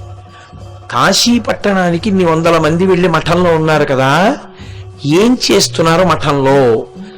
ఆలోచన ఆయనకి వచ్చిన ఉత్తర క్షణంలో ఆయన ఏం చేయగలరో తెలుసా అండి? తేజోరూపుడై క్షణంలో ఇక్కడికి వస్తారు. వచ్చారు కూడా, వచ్చి చూస్తారు. లేకపోతే ఇంకా గురు బిరుదావళి ఎందుకు? అవన్నీ గాలిపటానికి అంటించినటువంటి ఉమ్మితడి తోక అవుతుంది. అది చదివినది నిజమైతే, గురువందనానికి నిలబడింది నిజమైతే, ఇక్కడ నీ ఆచరణ అలా ఉండాలి. ఆయన సకల నిగమాగమ సార్వభౌమ. ఆయన అష్టాంగ యోగా నిష్ఠాన యోగ చక్రవర్తి అని చెప్తున్నామా? అష్టాంగ యోగం ఆయనకి తెలుసు. అష్టాంగ యోగం ఆయనకి తెలిసి ఉన్నవారు అందులో చక్రవర్తి అయితే ఆయన ఎప్పుడు కావాలంటే అప్పుడు అనుమ, లఘిమ, గరిమ వీటితో వచ్చేస్తారు. సూక్ష్మ రూపంలో వచ్చేస్తారు, తేజో రూపంలో. అక్కడ చూసేవాళ్ళు జపం చేసుకుంటున్నారు అనుకుంటారు, చక్మని ఇక్కడికి వచ్చి ఒక్కసారి అలా తిరిగి వెళ్ళిపోతారు. కంచిలో ఉన్న వారికి శంకర విజయేంద్ర సరస్వతి రావచ్చు, వారి గురువు గారు రావచ్చు. కంచి మఠంలో ఉన్న వారికి, శృంగేరి మఠంలో ఉన్న వారికి భారతీ తీర్థస్వామి రావచ్చు. అసలు కంచి మఠానికి భారతీ తీర్థాలు వెళ్ళొచ్చు, అక్కడ ఆయన ఇక్కడికి రావచ్చు. వాళ్ళ మధ్య ఏమి ఉండవు. అప్పుడు ఇన్ని ప్యాంట్లు చొక్కాలు ఉన్న వాళ్ళని చూస్తే అరే ఇంత మర్యాదాహీనులకు ఆమె మఠ ప్రాంగణం ఇచ్చామనుకోరు. అందుకని ఎక్కడ ఉన్నామో అక్కడ ఉండడానికి అనువైనట్లుగా బ్రతకడం మనం నేర్చుకోవాలి. అదే నేర్చుకుంది మహాతల్లి మనోరమ. అభ్యున్నతి రమ్మంటే ఎక్కడి నుంచి వస్తుందండి? అభ్యున్నతి వచ్చేది మీరు ఎంత పవిత్రమైన జీవనము చేస్తున్నారు అన్న దాన్ని బట్టే వస్తుంది కదా. విశ్వాసము అన్న మాటకు అర్థం అక్కడే ఉంది. కాబట్టి నేను ఇక్కడికి వెళ్ళి పాదుకల మీద పువ్వులు వేస్తాను. వేసే ముందు నిజానికి నేను చాలా సిగ్గుతో వేస్తాను. ఎందుకంటే లాల్చీ ఉంటుంది, బనీన్ ఉంటుంది. నాకు పాదుకల మీద పువ్వులు వేయడం ఇష్టం ఉండదు. నేను క్షమార్పణ చెప్పి 2 పువ్వులు వేస్తాను. నేను పువ్వులు వేస్తున్నానని వేయట్లేదు, క్షమార్పణ చెప్పి వేస్తున్నాను మీకని చెప్తాను. ఎందుకని అంటే నేను చూసేదేది అంటే బొద్దుగా ఉండి పచ్చగా ఉండి ఇంత గడ్డంతో ఏదో సింహం కూర్చున్నట్టు కూర్చుని చెయ్యి ఇలా ఎత్తితే ఎప్పుడు అనుష్ఠాన బలంతో ఉండడం వల్ల మిరిసిపోతున్నటువంటి ఆ చేత్తో ఇలా ఎత్తి కూర్చున్నటువంటి భారతీ తీర్థస్వామి వారిని నేను ఒకసారి చూస్తాను. చూసి నన్ను క్షమించండి అని పాదుకల మీద పువ్వులేసి కిందకి దిగిపోతాను. అందుకే నేను ఇక్కడ నమస్కారం కూడా చేయను, పంచాల లాల్చీతో చెయ్యను. మీకు ఇంతే నమస్కారం స్వామి. ఎప్పుడైనా ఇలా లాల్చీ లేకుండా వస్తే చేస్తాను. కాబట్టి నేను చేస్తున్నానని నేను చెప్పట్లేదు, నేను కూడా ఎక్కడ తప్పు చేయవలసి వస్తోందో తప్పక అక్కడ నేను క్షమార్పణ చెప్తున్నాను. ఒక మఠ ప్రాంగణాన్ని మఠ ప్రాంగణంగా ఉపయోగిస్తే ఎంతో సంతోషిస్తారు. వాళ్ళకి ఏం కావాలండి అంతకన్నా? మీరు ఆలోచించండి. ఈ ప్రాంగణం భారతీ తీర్థస్వామి వారి తర్వాత ఆయన శిష్యులు వస్తే పీఠాధిపతిగా అప్పుడు కూడా ఉంటుంది. నిజానికి నేను అనుకుంటున్నాను, అసలు శృంగేరి పీఠానికి ఎన్ని ఆస్తులున్నాయో, ఎన్ని మఠాలున్నాయో అవన్నీ భారతీ తీర్థస్వామి ఎప్పుడూ చూసి ఉండలేదు. ఆయన చూడరు కూడా. ఎందుకు చూడరో తెలుసా? ఆయనకి మనకి తేడా అక్కడే ఉంటుంది. ఆయనకి వాటి మీద వ్యామోహం ఉండదు కూడా. కాబట్టి ఆయన రారు. కానీ ఆయన కోరుకునేదంటూ ఏమైనా ఉంటే ఏంటో తెలుసా? మఠంలా ఉపయోగపడుతోందా? అదొక్కటే. శిష్యుడు అంటే దాన్ని అలాగే వాడాలి. మనం వచ్చి వెళ్ళిపోయామంటే ప్రాంగణమునకు ఏదో పవిత్రత కలగాలి. మహాతల్లి మనోరమ భరద్వాజుడి ఆశ్రమంలో అంత పవిత్రంగా జీవించింది. మీరు ఎక్కడొచ్చింది మనోరమకి అభ్యున్నతి అంటే? ఆవిడ అక్కడ తపస్సు చేసిందా అండి? రోజు భరద్వాజుడి కాళ్ళకి దండం పెట్టిందా అండి? మారేడు దళాలు దండలు కట్టిందా అండి? ఇవన్నీ కాదు. మఠంలో ఎలా ఉండాలో అలా ఉంది, ఆశ్రమంలో ఎలా ఉండాలో అలా ఉంది. మనం కూడా అలా ఉంటేనే అభ్యున్నతి. నేను ఇలా చెప్పానని మీరు అనుకోవద్దు. ఆయన మెరైన్ ఇంజనీర్. ప్రపంచం అంతా సముద్రంలో తిరుగుతూ ఉంటారు. సముద్రం గడ్డ కట్టేసి ఐస్తో ఉంటే దాని ముందు ఒక ఓడ వెడుతూ గడ్డ కట్టినటువంటి సముద్రాన్ని కరిగించి వెడుతూ ఉంటుంది. అందులో వెడుతూ ఉంటారు ఆయన అలా వెడుతూ టైం చూసుకుని దాన్ని బట్టి సంధ్యావందనం చేస్తాడు. ఆయన చీఫ్ ఇంజనీర్, ఆయన సామ్రాట్. ఆ షిప్ మీద అంతంత పెద్ద పెద్ద వెసల్స్ నడుపుతూ సంధ్యావందనం చేసి ఆయన డ్యూటీ అయిపోగానే ఎక్కడ ఉండనివ్వండి ప్రపంచ పటంలో ఒక్కొక్కసారి టైం కూడా తెలియదు. సూర్యోదయ సూర్యాస్తమయాలుండవు. ఎప్పుడూ భగవన్నామాన్ని చెప్పుకుంటూ ఉంటారు. తల్లిగారికి వెంటిలేటర్స్ మీద ఉన్నారు. వెంటిలేటర్స్ మీద ఉన్నారు తల్లిగారు. కాశీ రావడం కన్నా తల్లి సేవ గొప్పది, అక్కడికి వెళ్ళిపోండి అంటే ఎన్నో ఆశలు పెట్టుకుని ఇంటికి రావడం కూడా మానేసి కాశీ యాత్ర కోసం ఎక్కడో సముద్రాల్లో ఓడ నడిపి విమానం ఎక్కి వద్దామనుకునే వేళటికి తల్లిగారు అస్వస్థతకి గురైతే విశాఖపట్నం వెళ్ళారు. విశ్వనాథుడు అనుగ్రహించాడు ఆయన్ని. తల్లిగారు లేచి కూర్చున్నారు. అమ్మా కాశీ వెళ్ళొస్తానమ్మా అన్నారు. నాన్న తప్పకుండా వెళ్ళిదా నాన్న అన్నారు. ఆయన వచ్చారు. ఆయన చూడండి, ఉపన్యాసంలో ఇంతమంది పురుషుల మధ్య ఆయన ఒక్కరు ఎలా కూర్చున్నారు. మిగిలింది నేను పూర్తి చేయను. ఎక్కడుంది అనుష్ఠాన బలం? ఎక్కడుంది మనసులో భక్తి?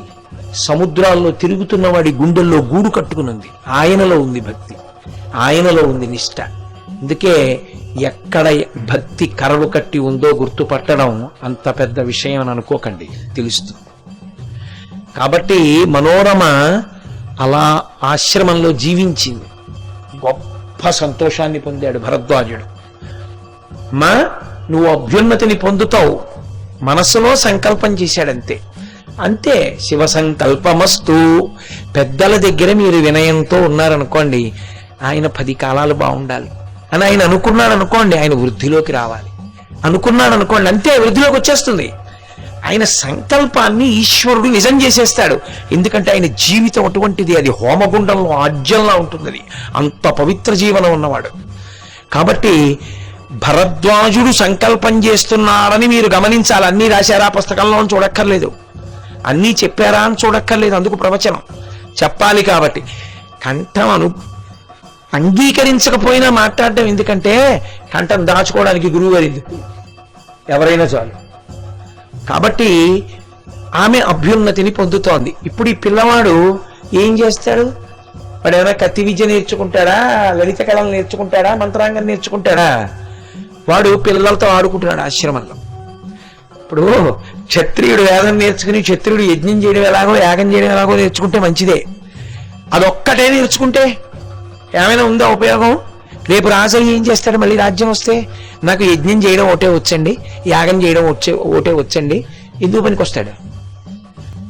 కానీ ఎక్కడో ఆవిడని అనుగ్రహిస్తోంది అమ్మవారు, అనుగ్రహిస్తున్నాడు గురువు. ఇప్పుడు మనోరమని అనుగ్రహిస్తే మనోరమ సంతోషించాలంటే ఏం జరగాలి? సుదర్శనుడికి రాజ్యం రావాలి కదూ. ఆవిడికి భర్త రాడిహ, కానీ సుదర్శనుడికి రాజ్యం రావాలి. వస్తే ఆవిడ సంతోషిస్తుంది. ఇది గురువు గారు ఆవిడ పట్ల సంతోషిస్తుంటే అమ్మవారు సంతోషిస్తోంది. నేను అదే మీతో మనవి చేసింది. గురువు ఒకరు, ఈశ్వరుడు ఒకరు కాదు. ఇప్పుడు అమ్మవారే ఒక చిత్రమైనటువంటి స్థితిని తెచ్చిందో రోజున. పిల్లలందరూ ఆడుకుంటున్నారు. ఆడుకుంటుంటే ఆ నపుంసకుడు ఆవిడితో మనోరమతో సాయంగా వచ్చినటువంటి వాడు సైరంధ్రి అటుగా వెడుతున్నాడు. పిల్లలు సంస్కృతం చదువుకుంటారు కదా ఆశ్రమాల్లో. ఆ మునికుమారుడు అక్కడ తన్ని పిలిచి క్లీబా అన్నాడు. క్లీబా అంటే ఓ నపుంసక సైరంధ్రి లరా అని క్లీబా అన్నాడు. ఈ పిల్లవాడికి ఎవరు? సుదర్శనుడు విన్నాడు. క్లీబా, బాబలే ఉందిరా ఇదేమిటో అక్షరం అనుకున్నాడు. ఆలోచించాడు, ఆలోచించి బా తీసేశాడు. పక్కకి తీసుకొచ్చి సున్న పెట్టాడు, పూర్ణానుస్వరం పెట్టేటప్పటికీ క్లీం అయింది. అది ఇదేటో క్లీం, బాగుందిరా ఈ అక్షరం అనుకున్నాడు. అనుకుని అలవాటు చేసేసుకున్నాడు. అలవాటు అయిపోయింది. అమ్మవారు చేసేసింది అనాలి, అతను చేసుకున్నాడు అనకూడదు. అతను చేసుకున్నాడు అనుకుంటే నీకు దేవీ భాగవతం అర్థం కాలేదని గుర్తు. గురువు గారి అనుగ్రహం మనోరమయందు ప్రసరించి రాజ్యాధికార సిద్ధి పొందడానికి యోగ్యంగా అమ్మవారి అనుగ్రహానికి పిల్లవాడికి కామరాజ బీజం అందించింది. అది కామరాజ బీజాక్షరం. వాడికి తెలియదు ఆ విషయం. తెలియక క్లీం క్లీం క్లీం క్లీం క్లీం క్లీం అంటుండేవాడు. అదో సరదాగా ఉండేదే పిల్లడికి. రాత్రి పడుకుని నిద్దట్లో కూడా క్లీం క్లీం క్లీం క్లీం అంటుండేవాడు. ఈ క్లీం క్లీం క్లీం క్లీం అని జపం చేసేయడంలో అది కామరాజ బీజాక్షర మహామంత్ర జపం అయిపోయింది. ఇలా కొన్ని సంవత్సరములు చేసేశాడు తెలియకుండా. తెలిసి చేసిన తెలియక చేసిన జపం జపానికి ఆ సిద్ధి ఉంది.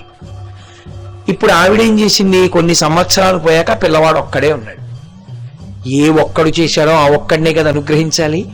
ఇప్పుడు ఆవిడ ఒక రోజున పిల్లవాడు కూర్చునుండగా రక్తాంబరాం రక్తవర్ణాం రక్త సర్వాంగభూషణాం గారుడేవాహనే సంస్థాం వైష్ణవీం శక్తిమద్భుతాం, ఎర్రని తల్లి ఎర్రని చీర కట్టుకుని ఎర్రని ఆభరణాలతో గరుత్మంత వాహనం మీద ఆమె వైష్ణవీ శక్తిగా కనపడి దర్శనమిచ్చింది. ఆమె ఎలా కనపడింది అన్న దాన్ని బట్టి అది ఇస్తోంది అని గుర్తు. ఒకడికి శారదగా ఆవిడ కనపడింది అంటే వాణ్ణి జ్ఞానముతో అనుగ్రహిస్తోంది, వాగ్దేవిగా అనుగ్రహించింది, వాడికి సభల యందు ఎదురు లేదు అని గుర్తు. వైష్ణవిగా దర్శనమిచ్చింది, రాజ్యాధికారమును పొందుతాడని గుర్తు. అమ్మవారిని స్తోత్రం చేశాడు, నమస్కరించాడు, అంతర్ధానం అయిపోయింది. ఆయనేం అడగలేదు. కానీ ఈవిడ కనపడము వెళ్ళడము ఎంతే. అక్కడే ఉన్న శృంగబేరపురాధీశుడు ఆ పిల్లవాడికి 4 గుర్రాల రథాన్ని పట్టుకొచ్చి ఇచ్చాడు. కాలం గడిచిపోతోంది. అమ్మవారి అనుగ్రహం కలిగితే ఎంతసేపు అండి, ఆ తల్లి ఏదైనా చేస్తుంది. కాశీరాజు గారు సుబాహువు, ఆయన భార్య వైదర్భి, వాళ్ళకు ఒక్కతే కూతురు, పిల్లలు లేరు, ఆ ఒక్క పిల్ల తప్ప. ఆ పిల్ల రాత్రి పడుకుని నిద్రపోతోంది. ఆ పిల్లకి పరదేవత కల్లోకి వచ్చి నీకు తగిన వరుడెవరో నేను నిర్ణయం చేశాను. అదిగో ధ్రువసంధి యొక్క కుమారుడైనటువంటి సుదర్శనుడు భరద్వాజ మహర్షి ఆశ్రమంలో పెరుగుతున్నాడు. అతనికిచ్చి నీ వివాహం జరగాలి, నువ్వు అతన్ని వివాహం చేసుకో అని అమ్మవారు నిర్ణయం చేసింది. ఆ పిల్ల పేరు శశికళ. ఇప్పుడు ఆ పిల్ల నిద్రలేచింది. అలా ఉన్నాడా అటువంటి పిల్లవాడు, అమ్మవారు నాకు చెప్పింది అని ఆలోచించడం మొదలుపెట్టింది. ఒక రోజున ఎవరో బ్రాహ్మణుడుగా వచ్చాడు. కాశీ అంటే రాణి యాత్రికుడు ఎవరు ఉంటాడు కాబట్టి ఎవరో బ్రాహ్మణుడుగా వస్తే ఆవిడ, అయ్యా మీరు ఎక్కడెక్కడికి వెళ్ళారు చెప్పండి. అయోధ్య, మధురామాయ, కాశీ, కాంచి, అవంతిక ఇవన్నీ మోక్షపురాలు కదా, అందుకని అయోధ్య వెళ్ళని వాళ్ళు ఎవరు? అమ్మ అయోధ్యాది నగరములను చూసి వస్తున్నానండి. ఈ పిల్లంది అయోధ్యలో భరద్వాజ మహర్షి ఆశ్రమానికి వెళ్ళారా అంటే, ఈయనెందుకు అడగడం అంటే, బ్రాహ్మణుడు మరి ఆశ్రమానికి వెళ్ళడు, వెళ్ళిన తర్వాత ఇక్కడ హోటళ్లలో టిఫిన్లు ఎక్కడ బాగున్నాయని వెళ్తాడా? ఇక్కడ ఆశ్రమాలు ఎక్కడ ఉన్నాయి, దేవాలయాలు ఏమి ఉన్నాయని వెళ్ళాలి. అందుకని వెళ్ళావా భరద్వాజాశ్రమానికి? వెళ్ళాను. అక్కడ సుదర్శనుడని నీకు తగిన వరుడున్నాడు. అమ్మవారు పలికిస్తోంది. ఆవిడే వాగ్దేవి అయి పలికిస్తోంది బ్రాహ్మణుడి చేత. అమ్మా, ప్రస్తుతం రాజ్యం లేదు కానీ నీకు తగిన వరుడు, అతన్ని నువ్వు వివాహం చేసుకోవాలి తల్లి అని ఆయన రూపగుణ విశేషములను వర్ణించి వెళ్ళిపోయాడు. ఇదే ప్రచోదయాత్. ఆ తల్లి కార్యమును ఘటింప చెయ్యడానికి ఏవేవి సమకూరాలో వాటిని సమకూరేటట్టు చేస్తుంది. వెనక ఎవరో తెలుసా అండి? పరదేవత ఉన్నది. పరదేవత ఉండి ఆవిడ నడిపిస్తోందన్నమాట. సంకల్పాన్ని నిజం చెయ్యడానికి నడిపిస్తూ ఉంటుంది. కాబట్టి ఇప్పుడు ఈవిడ ఆయన గురించి చాలా కలలు కంటోంది. నేను ఆ సుదర్శనుడికే భార్యని కావాలని. కాలం గడిచిపోయింది. ఈమెకు స్వయంవరం ప్రకటించాడు రాజు. ఈ పిల్ల తల్లికి వెళ్ళి చెప్పింది, అమ్మా నేను సుదర్శనుణ్ణి వివాహం చేసుకుంటాను. ఆ పిల్ల తండ్రికి చెప్పింది. తండ్రి బాధపడ్డాడు. లౌకికం కదా, రాజ్యహీనుడు ఎక్కడో ఉన్నాడు, పైగా అతని ఆచూకీ కోసం వెతుకుతున్నాడు. నిజంగా వెతికాడు కూడా. యుధాజిత్ ఎప్పుడు దొరుకుతాడా, చంపేద్దాం మనోరమ కొడుకు అని గూఢచారుల వల్ల తెలుసుకుని భరద్వాజాశ్రమానికి వెళ్ళాడు. సుబుద్ధి అన్న మంత్రితో కలిసి చంపేస్తాను. ఈవిడ వెళ్ళి భరద్వాజుడికి మొరపెట్టుకుంది. అయ్యా నన్ను చంపేస్తాడేమో, నా బిడ్డన్ని మీరే కాపాడాలని అడిగింది. అందుకే రామాయణం బాలకాండలో మాట అంటారు, దిగ్బలం క్షత్రియ బలం బ్రహ్మతేజో బలం బలం. బ్రాహ్మణుడి బలం అటువంటి ఏమీ చెయ్యక్కర్లేదు, గాయత్రిని తిప్పి విడిచిపెట్టేస్తే చాలు, ఇహ తట్టుకోడేవాడు. అంత శక్తివంతం. అనుష్ఠాన ప్రక్రియ తెలిసి గాయత్రిని అంత నిష్ఠతో జపం చేసేవాడి దగ్గర అంత బలం ఉంటుంది. అందుకే దిగ్బలం క్షత్రియ బలం బ్రహ్మతేజో బలం బలం అంటాడు విశ్వామిత్రుడు. కాబట్టి భరద్వాజుడు బ్రాహ్మణుడే కదా, మనకెందుకు విడిచిపెట్టాడని కబురు చేశాడు, విడిచిపెట్టే మనోరమని. భరద్వాజుడు స్వయంగా వచ్చి పాప తల్లి ప్రార్థన చేసిందని వెళ్ళి, నువ్వు తీసుకెళదాం అనుకుంటున్నావేమో, ఆమెకి నా రక్ష ఉన్నది, నువ్వు ఆశ్రమ ప్రవేశం చెయ్యడానికి కానీ తీసుకెళ్ళడానికి కానీ వీలు లేదని చెప్పి వెళ్ళిపోయాడు. ఆయన అన్నాడు బ్రాహ్మణుడు, ఆయన చెప్తే ఆగడం ఏమిటి, వెళ్ళి చంపేద్దాను రా అన్నాడు మంత్రిని సుబుద్ధిని. ఆయన అన్నాడు, నీలాటి రాజే వెనకడు కోటి ఉండేవాడు విశ్వామిత్రుడు. ఇలా అనుకునే వశిష్ఠుడి దగ్గరికి వెళ్ళాడు. చాలా ప్రమాదం వచ్చింది, బ్రాహ్మణ బలం ఏమనుకుంటున్నావు, లేనిపోని ఆగడం చెయ్యకు, వెనక్కి వెళ్ళిపోదాం అన్నాడు. విడిపోయాడు. అందుకు బతికాడు సుదర్శనుడు. అంటే అమ్మవారి అనుగ్రహం ఎలా రక్షింపజేస్తుందో చూడండి. ఇంతమందిని చంపినవాడు భరద్వాజుని యొక్క అండదండలలో ఉన్నవాడిని చంపలేకపోయాడు. ఇది గురువు యొక్క అనుగ్రహం అంటే అలా ఉంటుంది. అది గురు వైభవం అంటే సనాతన ధర్మంలో. అందుకే గురుర్ బ్రహ్మ గురుర్విష్ణు గురుర్దేవో మహేశ్వర గురు సాక్షాత్ పరబ్రహ్మ తస్మై శ్రీ గురవై నమః. శంకరులంతటి వారు గోవింద భగవత్పాదుల పేరు చెప్తే ఇలా ఉంగిపోయేవారు. నిజానికి శంకరులు అపరశంకరులు. ఆయనకి గోవింద భగవత్పాదులు కొత్తగా నేర్పించింది ఇది ఉంది అని చెప్పడానికి ఏం లేదు. కానీ ఆయన నేను చెప్పినది కానీ నేను చేసినది కానీ అంతా మా గురువు గారి యొక్క అనుగ్రహమే అని గోవింద భగవత్పాదుల్ని అంత గొప్పగా కీర్తించారు. అందుకే మనకి చంద్రశేఖర భారతీ స్వామి వారు దానికి చాలా గొప్ప వ్యాఖ్య రాశారు కూడా. అందులో గురువు గారి పేరు చెప్పుకుంటూ, నేను గురువుగారి కింకరుణ్ణి అని గోవింద భగవత్పాదుల్ని అంత కీర్తన చేస్తారు. గురుభక్తి అంత గొప్పది. శంకరులంతటి వారు అంత గురుభక్తి ప్రకటనం చేశారు. ఇప్పుడు స్వయంవరం ప్రకటింపబడింది. అందరూ వచ్చారు. ఈమె ఈ పిల్ల శశికళ ఒక బ్రాహ్మణుడి ద్వారా సుదర్శనుడికి కబురు చేసింది, నువ్వు కూడా స్వయంవరానికి రా, నేను నిన్నే వరిస్తాను. ఆయన బయలుదేరాడు రథం ఎక్కి. తల్లి బెంగబెట్టుకుంది. అక్కడికి యుధాజిత్ వస్తాడు. యుధాజిత్ యొక్క మనవడైనటువంటి శత్రుజిత్ వస్తాడు. ఇప్పుడు వాళ్ళు ఈ పిల్లాన్ని చంపేస్తారేమో, ఎందుకంటే ఏముంది సైన్యం, ఏమీ లేదు. బెంగ పెట్టుకుని ఆమె పరదేవతని ప్రార్థన చేసింది. గురువు అయిన భరద్వాజుడిని ప్రార్థించింది. భరద్వాజుడు ఆశీర్వచనం చేశాడు, శుభం భూయాత్, అంతా సక్రమంగా నడుస్తుంది, బెంగ పెట్టుకో, బయలుదేరు అంతే. బయలుదేరుతూ తల్లి రక్ష లోకంలో పిల్లవాడికి అమ్మ కన్నా పరదైవం లేదు కదా. ఇంకా అమ్మ నోటితో ఏమందో అదే అంగరక్ష. అందుకని ఆవిడ ఒక మాట చెప్పింది, సర్వదా సర్వదేశేషు పాతుత్వాం భువనేశ్వరి మహామాయా జగద్ధాత్రి సచ్చిదానంద రూపిణి. నేను మీతో కాశీపట్టణానికి బయలుదేరే ముందు మీ అందరితో ఈ శ్లోకాన్నే 3 మాటలు చెప్పించి బయలుదేరమని చెప్పాను. రేపు కూడా మీతో ఇదే చెప్పించి ప్రయాణం ప్రారంభించమని చెప్తాను. సర్వదా ఎల్లప్పుడూ కాలమునందు, సర్వదేశేషు దేశమునందు వాయు ఉండొచ్చు, జలం ఉండొచ్చు, అగ్ని ఉండొచ్చు, గాలి ఉండొచ్చు, ఎలా అయినా ఉండొచ్చు. సర్వదేశేషు పాతుత్వాం భువనేశ్వరి, నిన్ను భువనేశ్వరి రక్షించుగాక. మహామాయా జగద్ధాత్రి సచ్చిదానంద రూపిణి, మహామాయ జగత్తుకు అధిదాత్రి సచ్చిదానంద రూపిణి అయిన తల్లి నిన్ను కాపాడుగాక. అది తల్లి చేసిన ఆశీర్వచనం.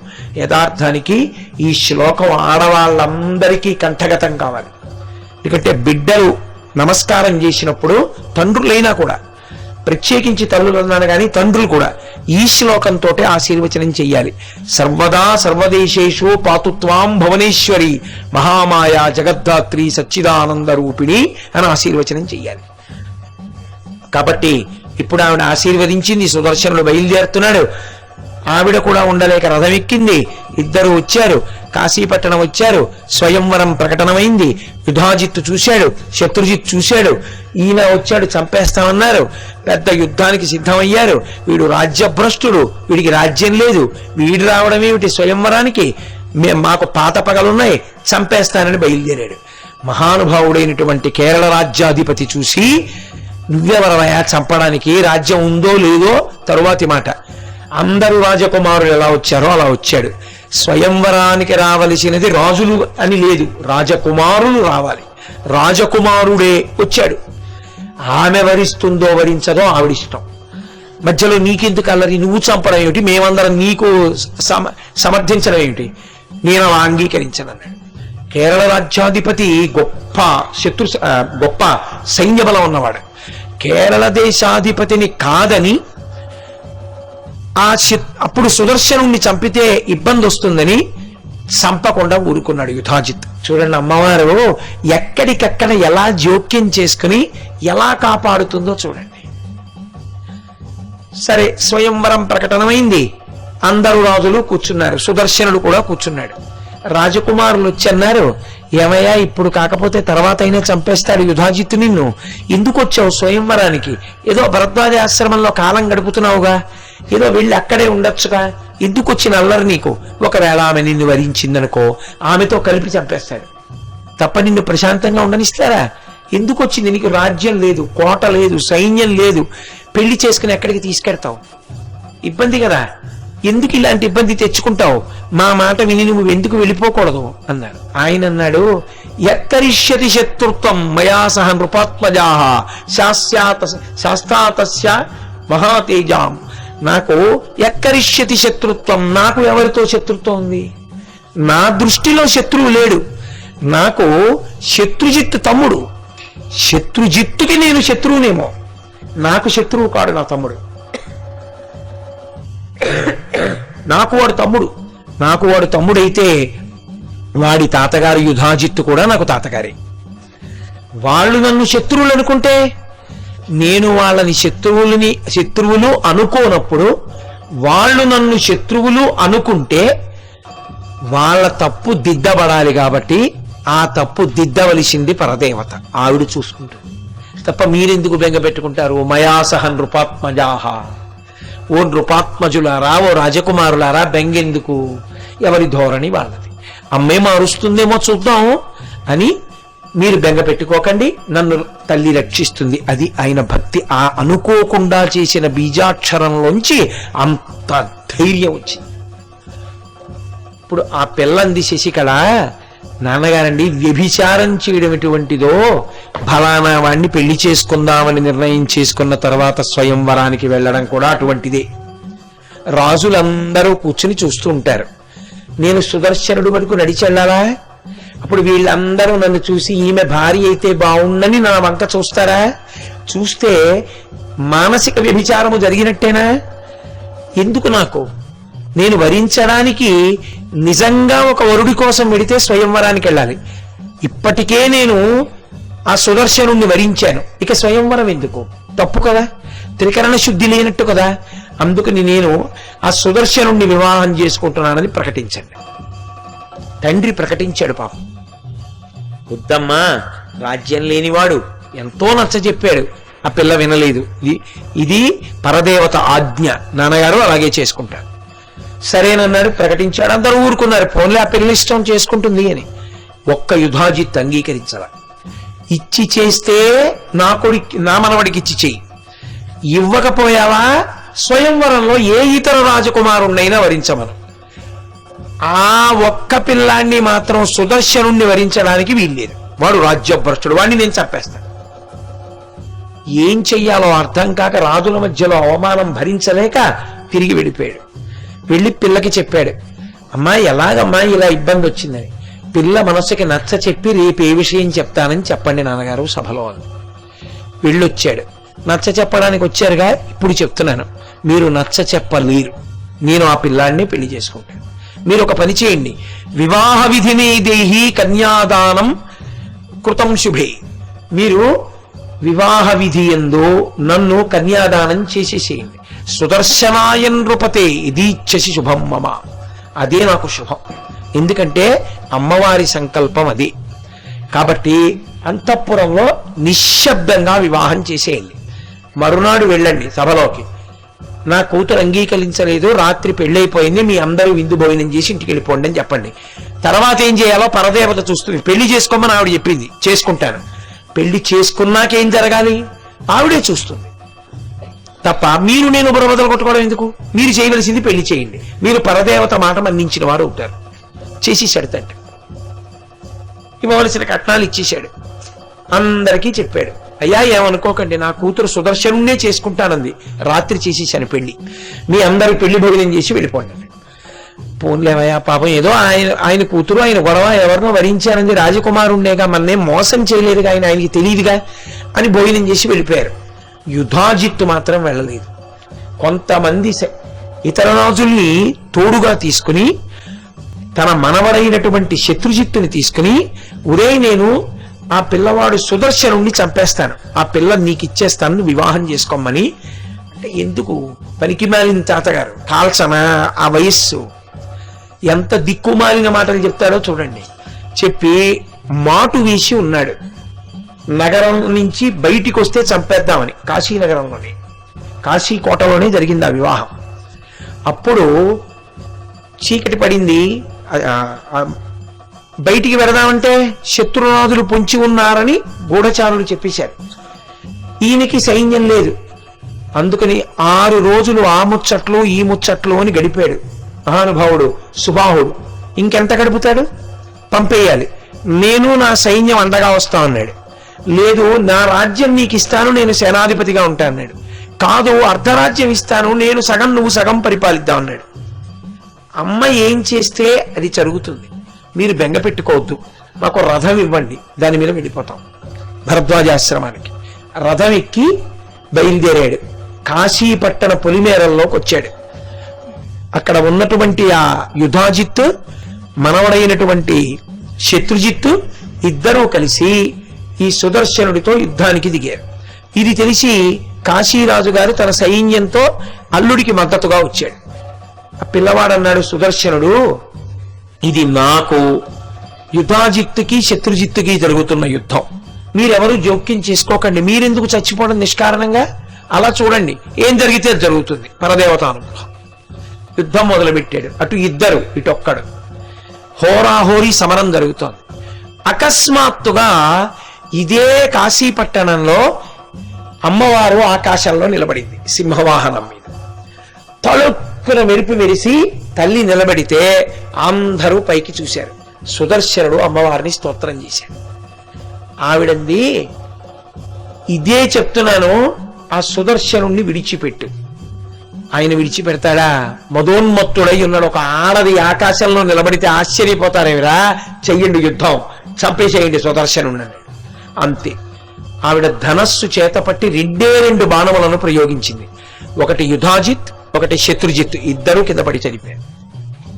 సైన్యాలన్నీ కాకావికలైపోయాయి. అప్పుడు కాశీరాజు గారు ప్రార్థన చేశారు, అమ్మా, ఇవాళ నా అదృష్టం, నా అల్లుడికి ఉన్న నమ్మకానికి నువ్వు నాకు ఆకాశంలో దర్శనమిచ్చావు. నాకు ఎలా కనపడ్డావో అలాగే నా తల్లి నువ్వు ఈ కాశీపట్టణంలో వెలియాలి అని అడిగితే, ఇదిగో మనం దర్శనం చేశామే మొన్న రోజు ఉదయం, ఆ దుర్గామాత క్షేత్రంలో అమ్మవారు వెలిసింది. అదే దుర్గామాత వైభవం. ఆవిడ్ని చూసినప్పుడు కాశీరాజు ఏ స్తోత్రం చేశాడో అదే మీ అందరితో చేయించాను ఆ రోజు నేను. అప్పుడు వెలిసిన తల్లి, ఆవిడ శక్తులన్నీ చుట్టూ ఉంటాయి అక్కడ. అందుకే అక్కడ కుండ ఉంది. ఆ కుండంలో ఎవరైనా స్నానం చేస్తే వాళ్ళని తరువుకొస్తున్నటువంటి బాధలన్నీ కూడా వినిర్ముక్తమైపోతాయి. దుర్గామాత దర్శనం చేస్తే ఎటువంటి సంకటములలోంచి కూడా పైకొస్తాడు. అంత గొప్ప దుర్గాక్షేత్రం. తర్వాత సుదర్శనుడు వెళ్ళాడు. ఆ శత్రుజిత్ యొక్క తల్లి అయిన లీలావతికి, అమ్మా, నేను కావాలని చంపలేదమ్మా, తమ్ముణ్ణి ఇలా జరిగిందన్నాడు, నాకు తెలుసు నాయనా, నువ్వు అటువంటి వాడివి కావంది. ఆయన కూడా చక్కగా అయోధ్య రాజ్యాన్ని పరిపాలించాడు.